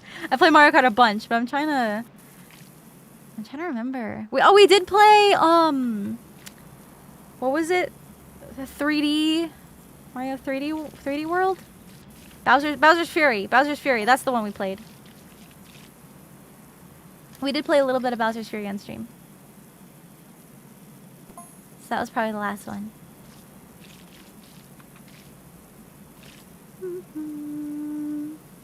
Bloodborne's your first Souls-like game. Mine was Elden Ring. You know, the thing that I really enjoyed from being a streamer was that I've been trying a bunch of new games that I otherwise likely would have never played. Because I've stepped out of my comfort zone a lot. Because I saw other people having fun playing it and it looked like fun. Because at first I was super nervous to play any kind of open world game. Because I felt I'd be way too overwhelmed and there's, you know, way too much to do. But it's actually kind of chill and peaceful to just run around and explore, and I ended up loving it. And then I was actually kind of discouraging myself from picking up Elden Ring because I was like, I'm never going to play it. I'm never going to be able to, you know, have the dexterity and ability to go that ham with that kind of difficult combat system, but I ended up almost beating the game. No, I never actually beat it. I haven't progressed any further than what I did on my last Elden Ring stream, but still a huge dub for me. I did completely finish Crab's Journey. I think that's what the game was called. The little crab Souls-like. And then we played Black Myth Wukong. That one was so much fun. To make sure I had it right. Link's idle item get animation doesn't loop correctly. There's a missing frame at the end of the animation, so it moves him a very tiny amount. Given enough time, you phase through anything behind you. Speedrunners use it to clip through a gate at the start of the game, and to clip through the Arbiter's ground spo door. In total, they end up staring at a rupee for 17 hours. How do you figure this stuff out? How? Who says I'm gonna play this awesome game, but just sit here and not do anything? Also, the rupee doesn't despawn? $1 million question. My favorite metal bands? I think Disturbed is probably my #1 right now. I also really like Avenged Sevenfold. Nightwish for symphonic metal. Those are definitely like my top 3. I also like Five Finger Death Punch. I like Volbeat. There's a lot. There's a lot. Gotta go. No worries. Take care. Thank you so much for hanging out with me. Serve a good live. I want to see them live so bad. Pop Wolf and I both want to go see them live. Maybe someday. I've only ever been to 2 concerts, and they were both on the complete opposite ends of the spectrum. My first ever one was Avenged Sevenfold, way back in the day. And then the more recent one was, I think, a couple years ago now, when I saw the Hololive English. It was their first concert in California. I think it was during, like around Anime Expo. It was so good. The amount of completely BS strategies speedrunners have implemented and perfected over the year, it is crazy, huh?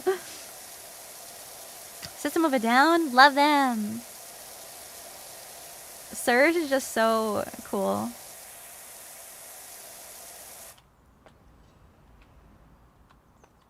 And just like pretty much anything and everything from Metal Hellsinger. Survived 6 minutes and of the final wave in Mega Bonk? That's wild. Now that's some dedication. You get the achievement for that, right? We're in a roller coaster. Many. I love roller coasters. I think I just really like the adrenaline rush, you know? I was just saying earlier in the stream today, I'm upset that I missed out on the opportunity to ride King Deka. That was one of the really, really big ones.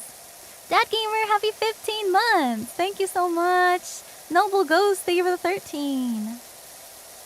Thank you. I'm brave? I guess. I guess that's one way of putting it.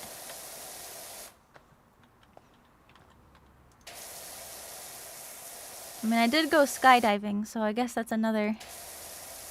Whether it's bravery or stupidity. Who knows?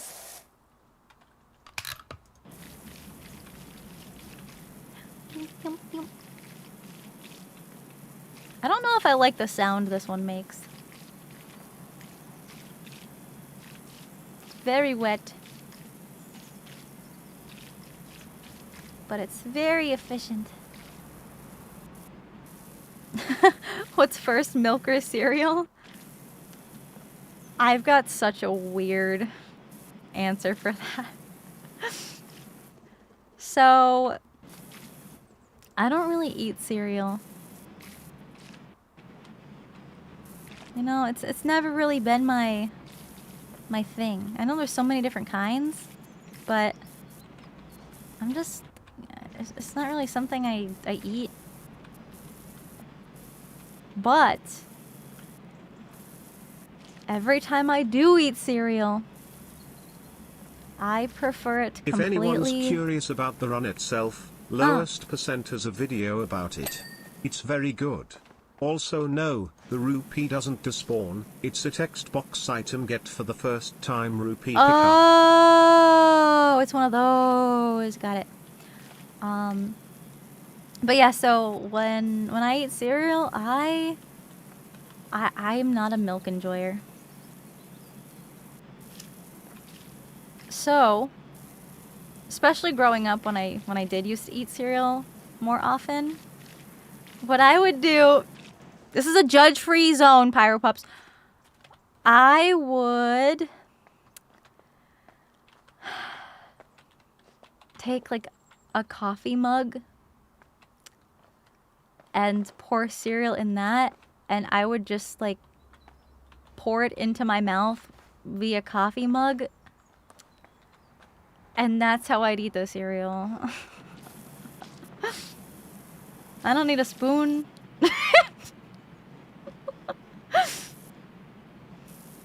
So yeah, milk first or cereal first? Cereal, because there is no milk. There's just no milk. It's only cereal. And also it's in a coffee cup. I don't know. It's just... You know? It's just my own personal preference.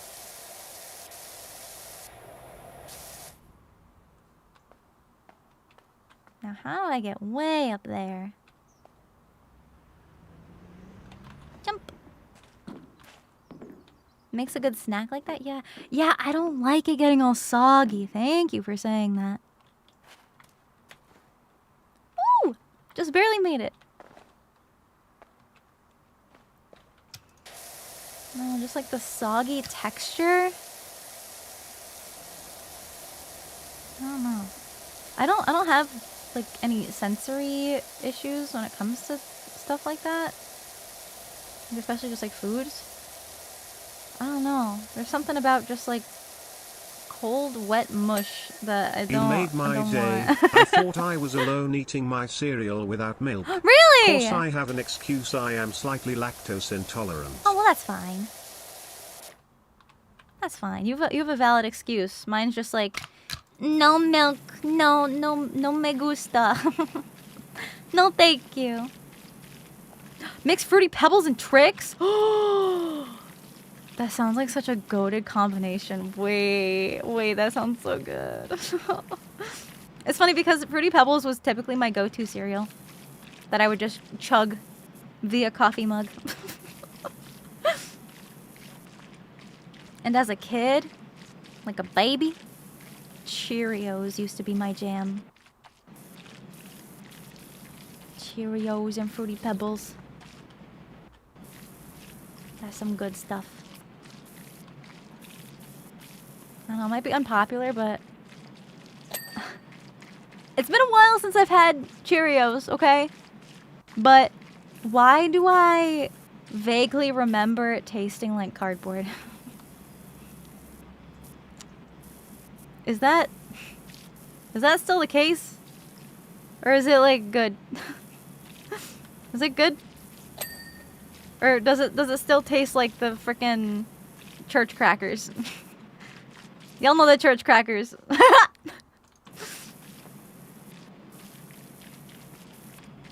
We love a good church cracker.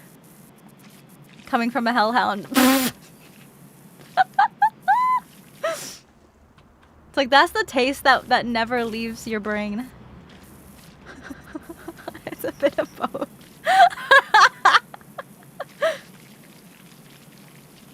You guys know what I'm talking about.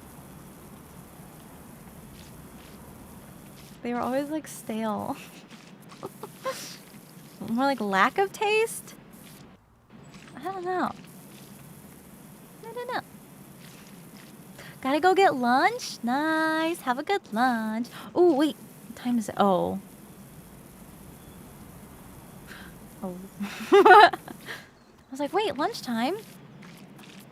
Maybe my parents will want to get lunch. And then I realized it's almost 2 p.m. and they definitely ate already. That's okay. We can get dinner! This cleaning is getting very not satisfying. You're having dinner right now? Yummy. Time flies when you're having fun, right? Just having a nice, comfy, relaxing day.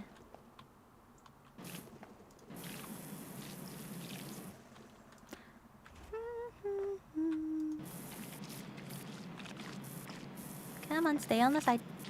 Stay on the side. There you go. Have a kitchen nightmare experience?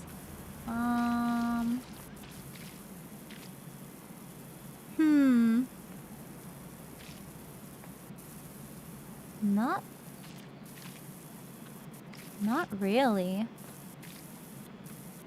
You know, I've never, accidentally cut myself or burnt myself.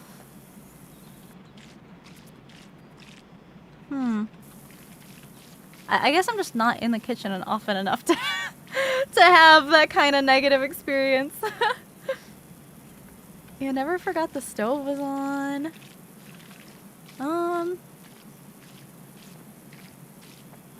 I guess the only thing I can think of is when I used to work a food service job. It was my first job. And we had this little coffee maker. Coffee wasn't like a normal thing. It was just for... It wasn't like a barista job, I guess is what I'm trying to say. So it was just sort of like a standard, regular coffee maker. And I remember one morning I went to go pre-make some coffee, and I put the filter in, and I go to pour the water in, and then I realize, oh dang, I forgot to put the actual coffee in the coffee filter. It was a morning shift. So I go to, oh man, I didn't mean to press my toggles. So I go to take out the coffee filter.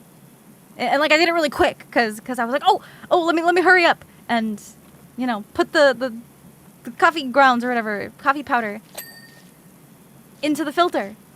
And as I pull the little filter thing out, the hot water is already starting to pour out.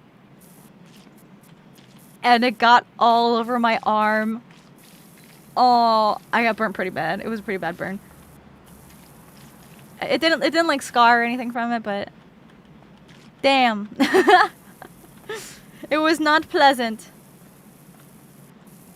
And because it was one of those jobs that was like very much entry level, I worked with a bunch of other just like high schoolers.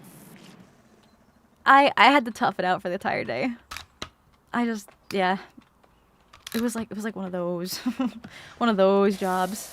The kind of job I also never got breaks. The entire 4 years I was at that job. Yeah, I didn't get breaks.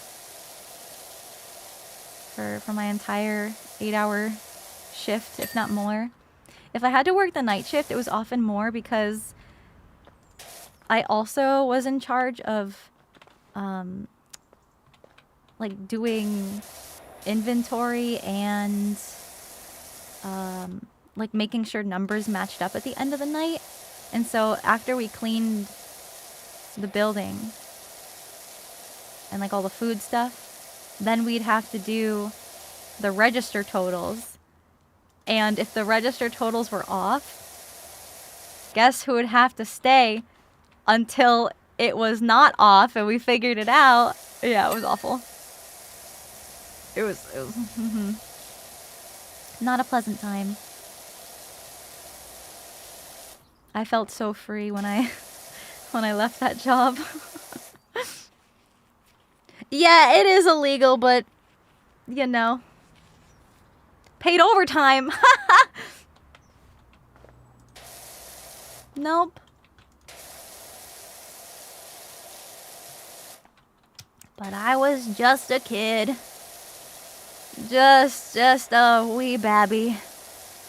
I didn't understand. And then it's like, oh yeah, you'll get $1 raise after some time, and it was like that time never came. Good I left it, yeah. And then actually I did a thing that you should never do. I was just so, it got to the point where the job became so stressful. I was literally getting sick in the parking lot from the stress and anxiety of like the anticipation of walking into work, and it was not good and not healthy, and I ended up leaving that job before I had found a new one. And I got so lucky with my job at the bank, because they were actively hiring and looking for somebody as like literally the week. Oh, this is the new one. It was literally like a week or 2 weeks after I'd left, I heard back from the bank. Been there. It's very, very stressful. And I would never wish that upon anybody. Let's see. Wow. Oh, a cherry picker. Is that what they're called? Oh. Yeah, you should always have a job lined up. True. Same thing happened to my mom, though. She had a really awful job.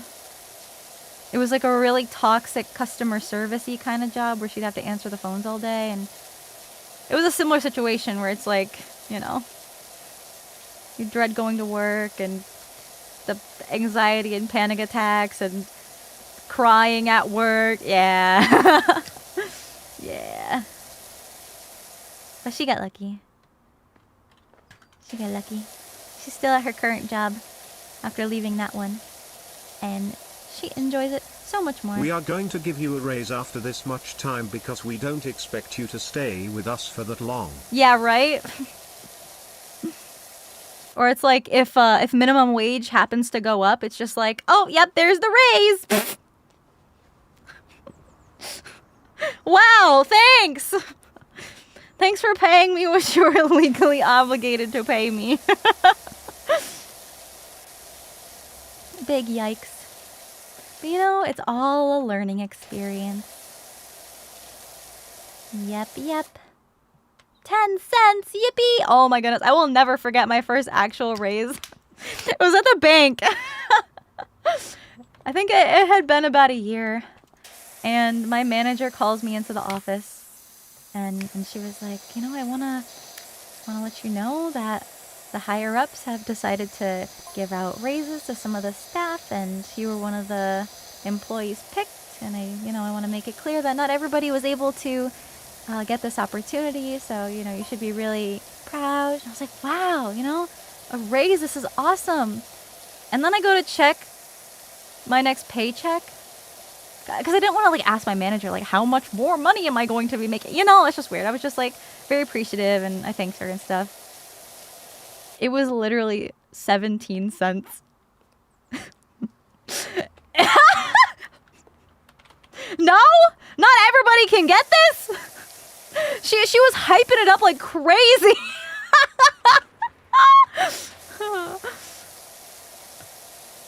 So yeah, then it didn't feel as special. It's just an insult. I mean, you know what? Pennies add up over time. I wasn't gonna say no to an extra 17 cents. I had a moment where I had to work 2 jobs. Ooh. One for the week, and the other for Saturdays. One time, I had finished a week of midnight shifts and was about to rest and readjust, when I got a call from the other job to come right in for a lunch rush on a Friday. Needless to say, I told the owners to not do it again, and did that job and got free lunch. Oh, okay, good. I was a little nervous at first. It's like you tell them not to do it again. I almost low-key expected you to be like, they did it again. Oh, I'm so glad that wasn't the case, though. You got 25 cents? Nice. Yeah, people used to tip me at the food service job I had. Just because they were like, listen, kid, seems rough for you. Just take an extra $1. And it was awesome. But at the bank, we were not allowed to accept, like monetary gifts like that. But if it's a gift for the whole, like, branch location, then technically it's a gift for the branch and the entire staff. So people would usually, like, for the holiday season, they'd come in with a gift card to a restaurant, and then we'd have a like work holiday dinner at a restaurant. We'd all get together and we'd do like a little gift swap and make it a fun game, and it was so much fun. Mansoor, thank you for another 25 gifted subbies. Thank you. Thank you very much. So freaking sweet today. Thank you. You weren't allowed to accept anything from customers at Walmart. It makes sense. I totally understand why that would be a thing.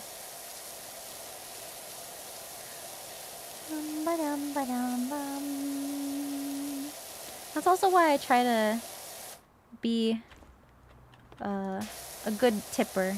When I go out to eat or order something out.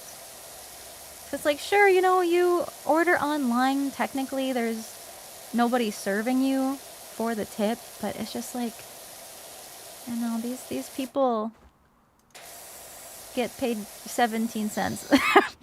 Me. Tip when you order DoorDash or Uber Eats? Yes.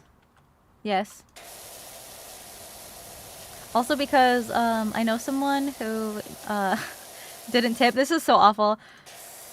They didn't tip, and then their food was like, they didn't like mess with the food, but it wasn't like prepared the way it was supposed to be, and the bottom of one of the containers was like punched in, so they got like less food. It was crazy. It was crazy. So I was just like, yeah, I'd rather not have to go through that. Used to serve at tables. Oh no. Fake money, get closer to Jesus bills. That's so scummy. Oh no.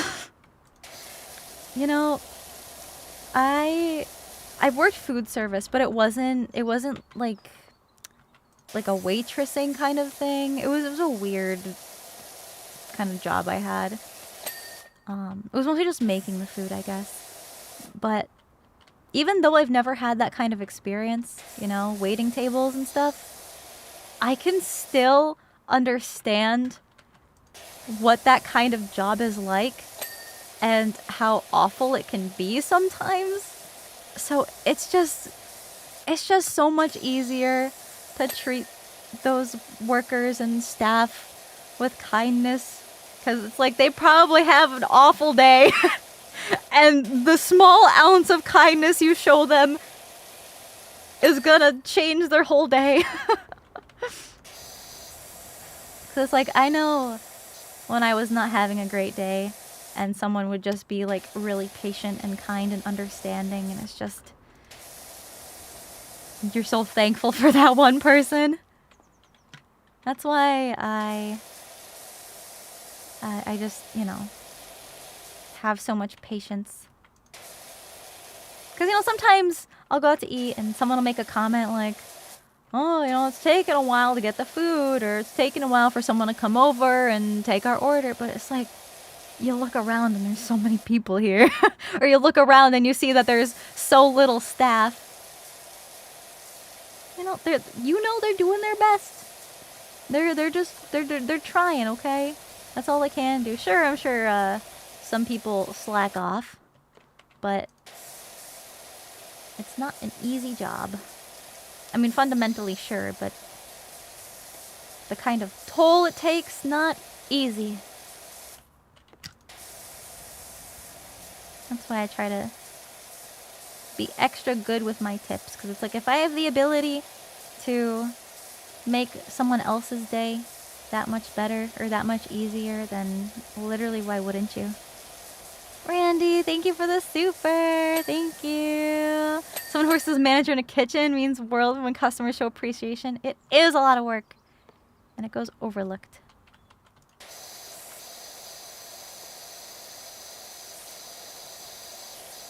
It's very rarely, I mean, hardly ever, that I've legitimately been upset with food service.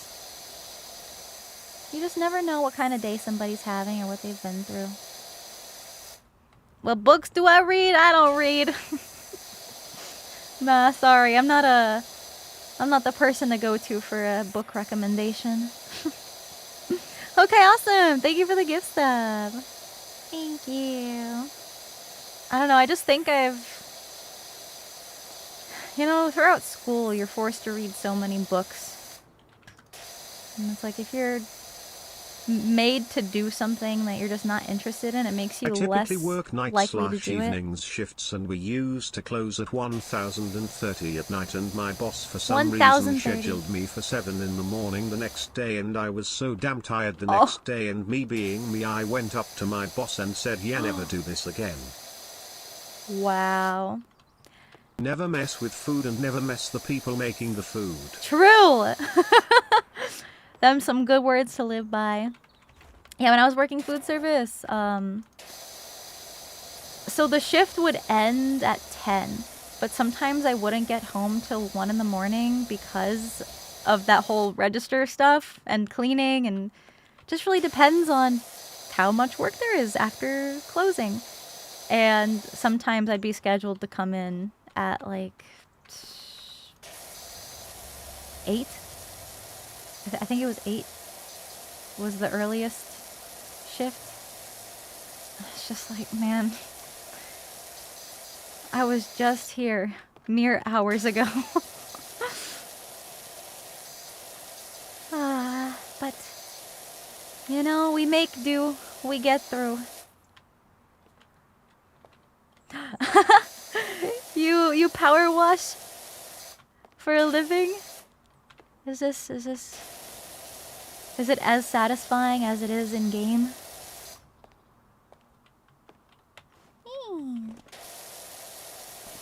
Thank you guys so much for keeping up your watch streaks too. It's awesome to see. School. Didn't read as an adult until I picked up manga. Then I binged all of Chainsaw Man in a few days. Hell yeah.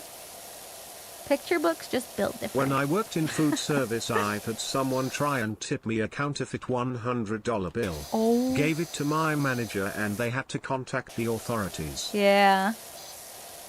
That's a crime. After working the bank, you can pick up on counterfeit money much easier. Although there was this one time I got a counterfeit, I think it was like a $20 bill. And just when you're handling money all day, you can just feel the difference. But some people actually use real money and they will reprint over a real Somehow I didn't get $1 fired and bill. I still have that same job to this day. But they'll print over a real bill, so that way the markers to test the bills don't work. So those are an unreliable way of properly testing the validity of the bill, because it only tests the kind of paper and not, you know, the actual quantity of note. But there was this one time I got a 20 and I'm looking at it and it literally says, like, there's some text on the top of the bill, right? I don't know what it says, but instead of what it's supposed to say, it was like play money, not real, and it said that it was like the same text in 3 or 4 different places on this $20 bill. A few months back, due to like, last how did they minute not see call-outs, I ended up working a 20-hour shift. Oh. Cherry on top. Got a ticket for running a red on a deserted street. It was a bad decision made due to lack of sleep. Needless to say, told my boss I wasn't doing that again. Yeah. Man. That's not safe. That's not fun. Yeah, Duke. Can I get some pineapple pizza, please? Give me some of that pizza. Yes, please. I'll take some. Don't shame me for my pizza preferences. Playing Minecraft. I work in a restaurant as a dishwasher and have had to go it and bus tables cause servers couldn't pre-bus them fast enough and have guests tipped me for cleaning and arranging their tables while they waited for me to finish. Aww. There's this one, this one restaurant. It's like a breakfast place. Ain't no way. You're gonna get super Hawaiian jumbo mayonnaise deluxe pizza! That's a go pizza. What a name for it though. There's this one breakfast place. I don't go very often, but sometimes I'll go with my parents. And every time without fail, there's always this older gentleman busting his ass to clean tables. Like it's usually a very busy place. And it's like he's been there probably forever. Forever and ever and ever. And so my parents like to make sure to physically hand him a cash tip, like specifically for that guy, like in addition to our server, but specifically this kind old man, and he's always like smiling and stuff, and he's just like this happy old guy bussing tables at this restaurant. And I just hope he's living a great life.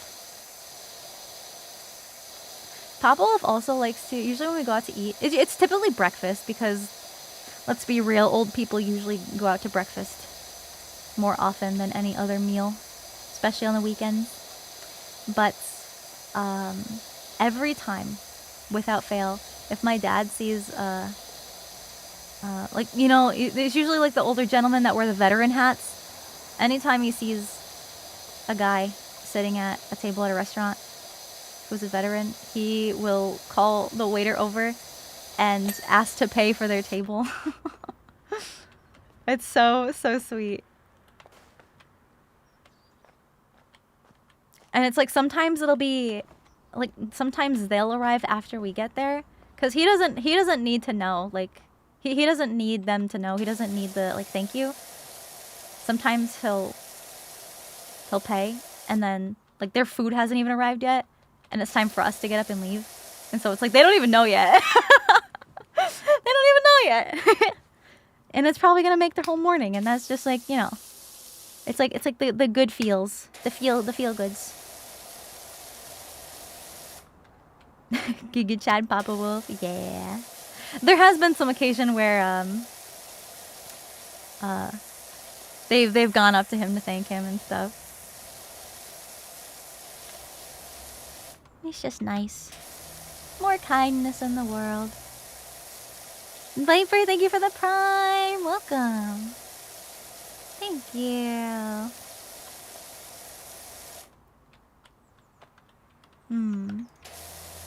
Think I'm gonna bring out my big round boy. This one. I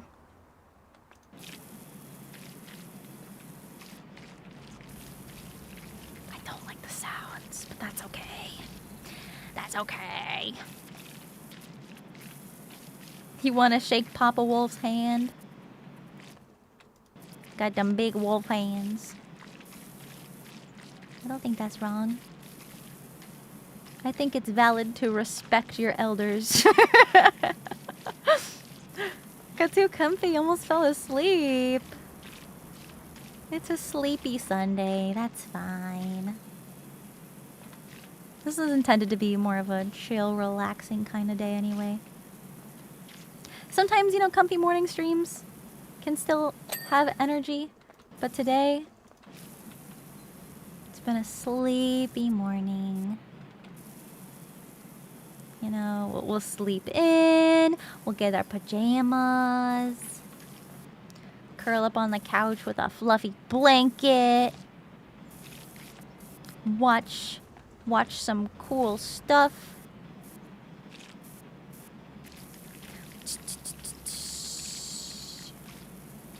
The BGM of this game makes you sleepy?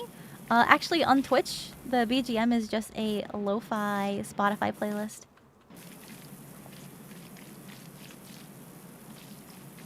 The base game doesn't have any music. For anyone wondering, this is the Stream Beats. The Stream Beats lo-fi playlist. It's supposed to be stream safe music, which would include YouTube, but I've had some of the songs on these stream safe playlists get flagged, so I'm just usually a little more cautious. I just don't want to get bonked. It would be nice if this game had music in the background, I agree. But custom music is, or it can be very pricey. I live in Canada So I and I only understand. really get tipped when it's minus 35 degrees Celsius, that's minus 31 degrees Fahrenheit. Oof. That's chilly. The sound of the washer is the music. Ding. Can I make this jump? No. Can I make this jump? Yes! Too cold? Might be an unpopular opinion, but I prefer the cold. How do I get up there? Oh, oh, ah! Try one more time. One more time. Yes, based take. I always say you can always add more layers if you're too cold. But if you're too hot, there are only so many layers you can take away. There's just something nice about the air having a chill in it, and then you go inside your house and you curl up in a fluffy blanket and you got like a nice warm drink like a hot chocolate or some tea. And the cup's warming your hands. Oh, so cozy. You put on a movie, maybe take a nap. If it's too windy, yeah.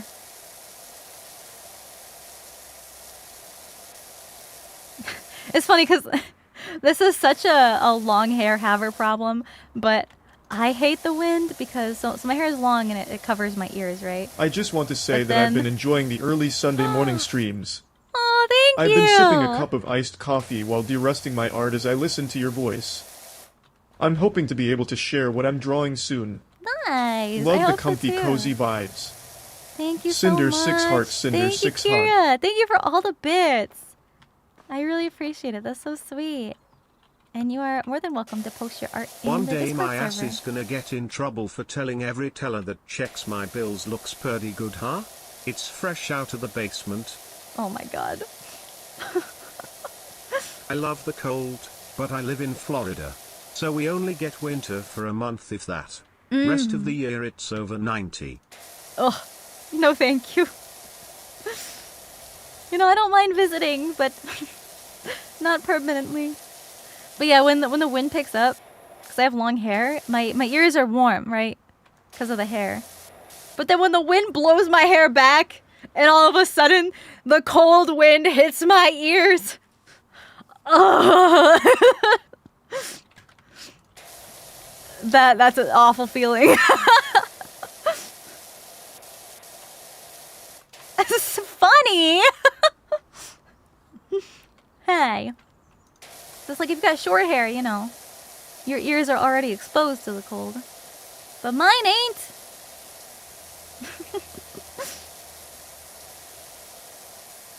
Oh yeah, like if you have a beard and then shave it. Yeah. You're used to the hair keeping you nice and warm.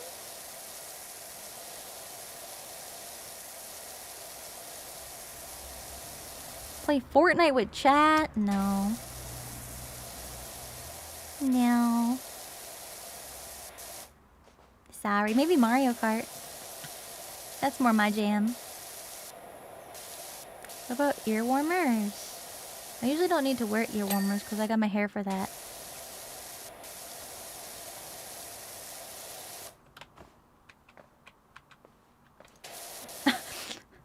I almost went to crouch like Minecraft physics. I don't think that'll work in this game, but I can still crouch to reach these better.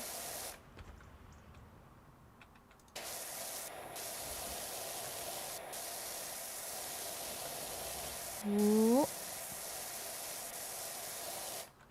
Okay, I think that's good enough.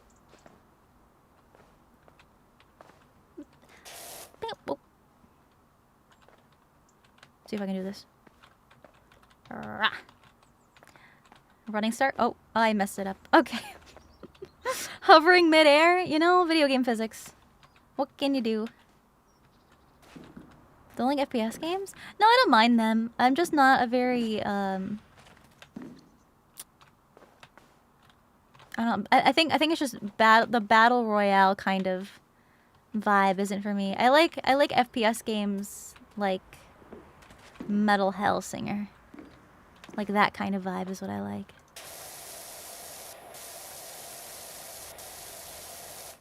It's like the multiplayer. Yeah, not a PvPer. Yeah. Yeah. You guys get it. Bum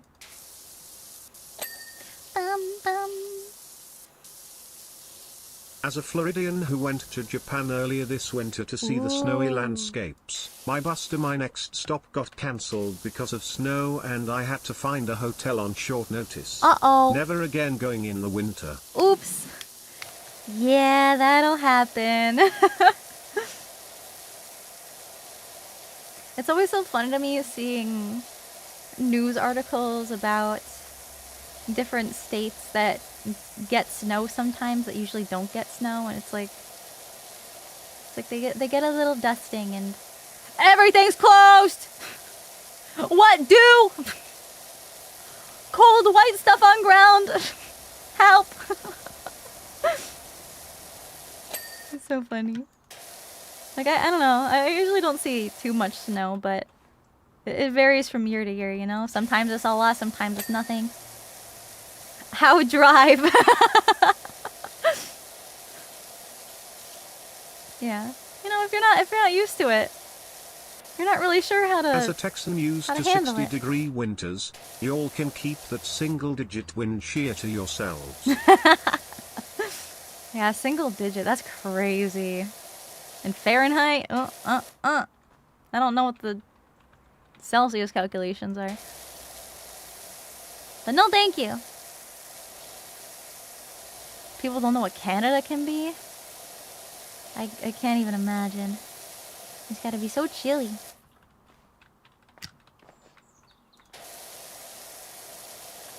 I think I'll stick to where I am. In my cozy little hellhole.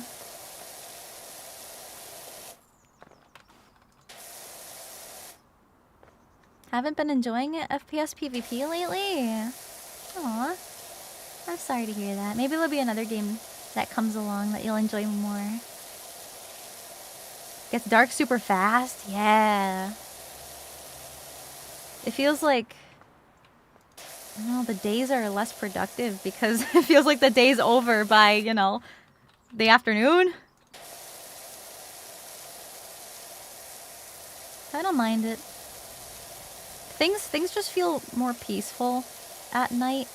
So, I don't know, there's something peaceful about it getting dark.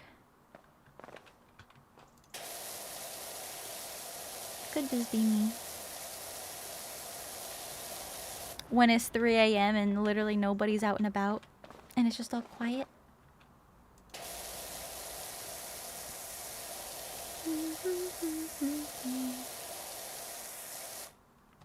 Bit of a night owl. Go to sleep at 2 a.m. A bit of a night owl. I'm just kidding. Yeah, sometimes I'm not able to fall asleep till later. Sometimes. When I was Sometimes playing I just the get so first preoccupied that I PWS, lose track gave of time. myself a challenge to clean every level without using the peaceable tools. The only level that gave me trouble was the mini golf course. And I must say PWS Sky has an insane vertical. I liked the mini golf course. There was a lot of like little detaily stuff. I went through to play all of the extra levels. Okay. Central feature wall. Oh! I missed a spot! Can someone explain what sleep is? No, but... Sweet Dreams AFK by Sinder VTuber on GamerSups with code Sinder to get free shipping internationally. Can probably, you know, better inform you of what sleep is. Sometimes it can get any colder than what I said earlier. Drink I remember it. we got about 2 feet of snow overnight and still went to work in a snowy windy day. I think my it goodness. was -35 and with the wind it was -42. I had to walk and it felt like I was Luke Skywalker when he was on Hoth. Oh my goodness. Big stretch. Never had the AFK GamerSups. It's so nice. So nice. Helps you sleep. Super yummy. My flavor is raspberry peach. My AFK. It's so good. So good. It's like a nice little sweet treat right before bed, but not too sweet, where it feels like, you know. I live in the mountains much. and work graveyard shifts. You don't know who you are until the temperature hits negatives and you're the only person driving on a dark, snowy mountain road. Ooh. That is scary. Yeah, the free international shipping on orders over 50 doubloons only lasts until the end of the week. So, until Halloween. Sweet Dreams is sold out. The melatonin free version is sold out. AFK Plus is still in stock, but that one has the added melatonin, which is only available for the US. But you can still get some Pyro Power. Pyro Power is in stock. If you just want a yummy tasting drink, or if you just want some energy. Yeah. Let's go.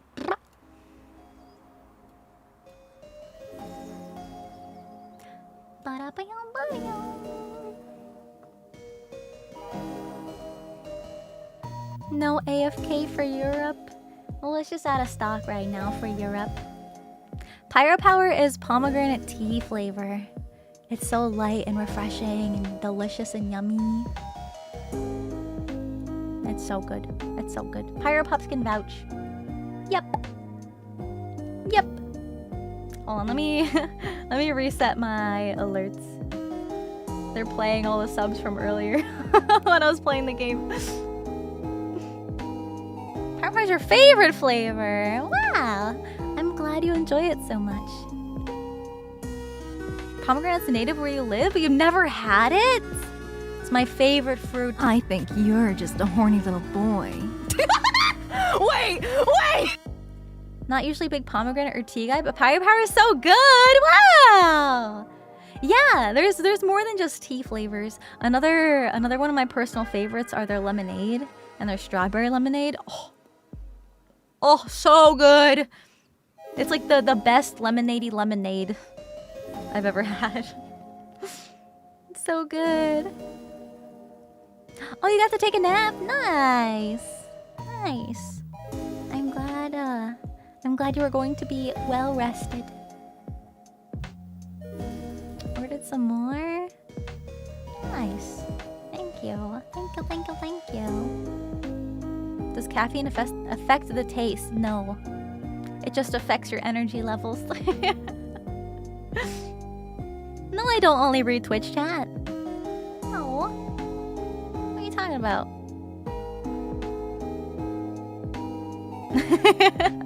Depends if you ask Big Talking Soda. about cold days outside, I live in Canada and work outside all year around, and during the winter it gets as low as -37°C, and for the Americans here that is -34.6 F. Mind you, that's every day for like 6 months. Is that physically possible? Sweet dreams. Are you plus sure a it's CPAP. I'd -34? be out for a couple days. Are you sure about that conversion?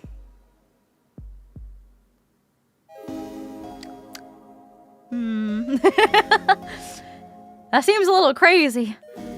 Bro living in the Antarctica.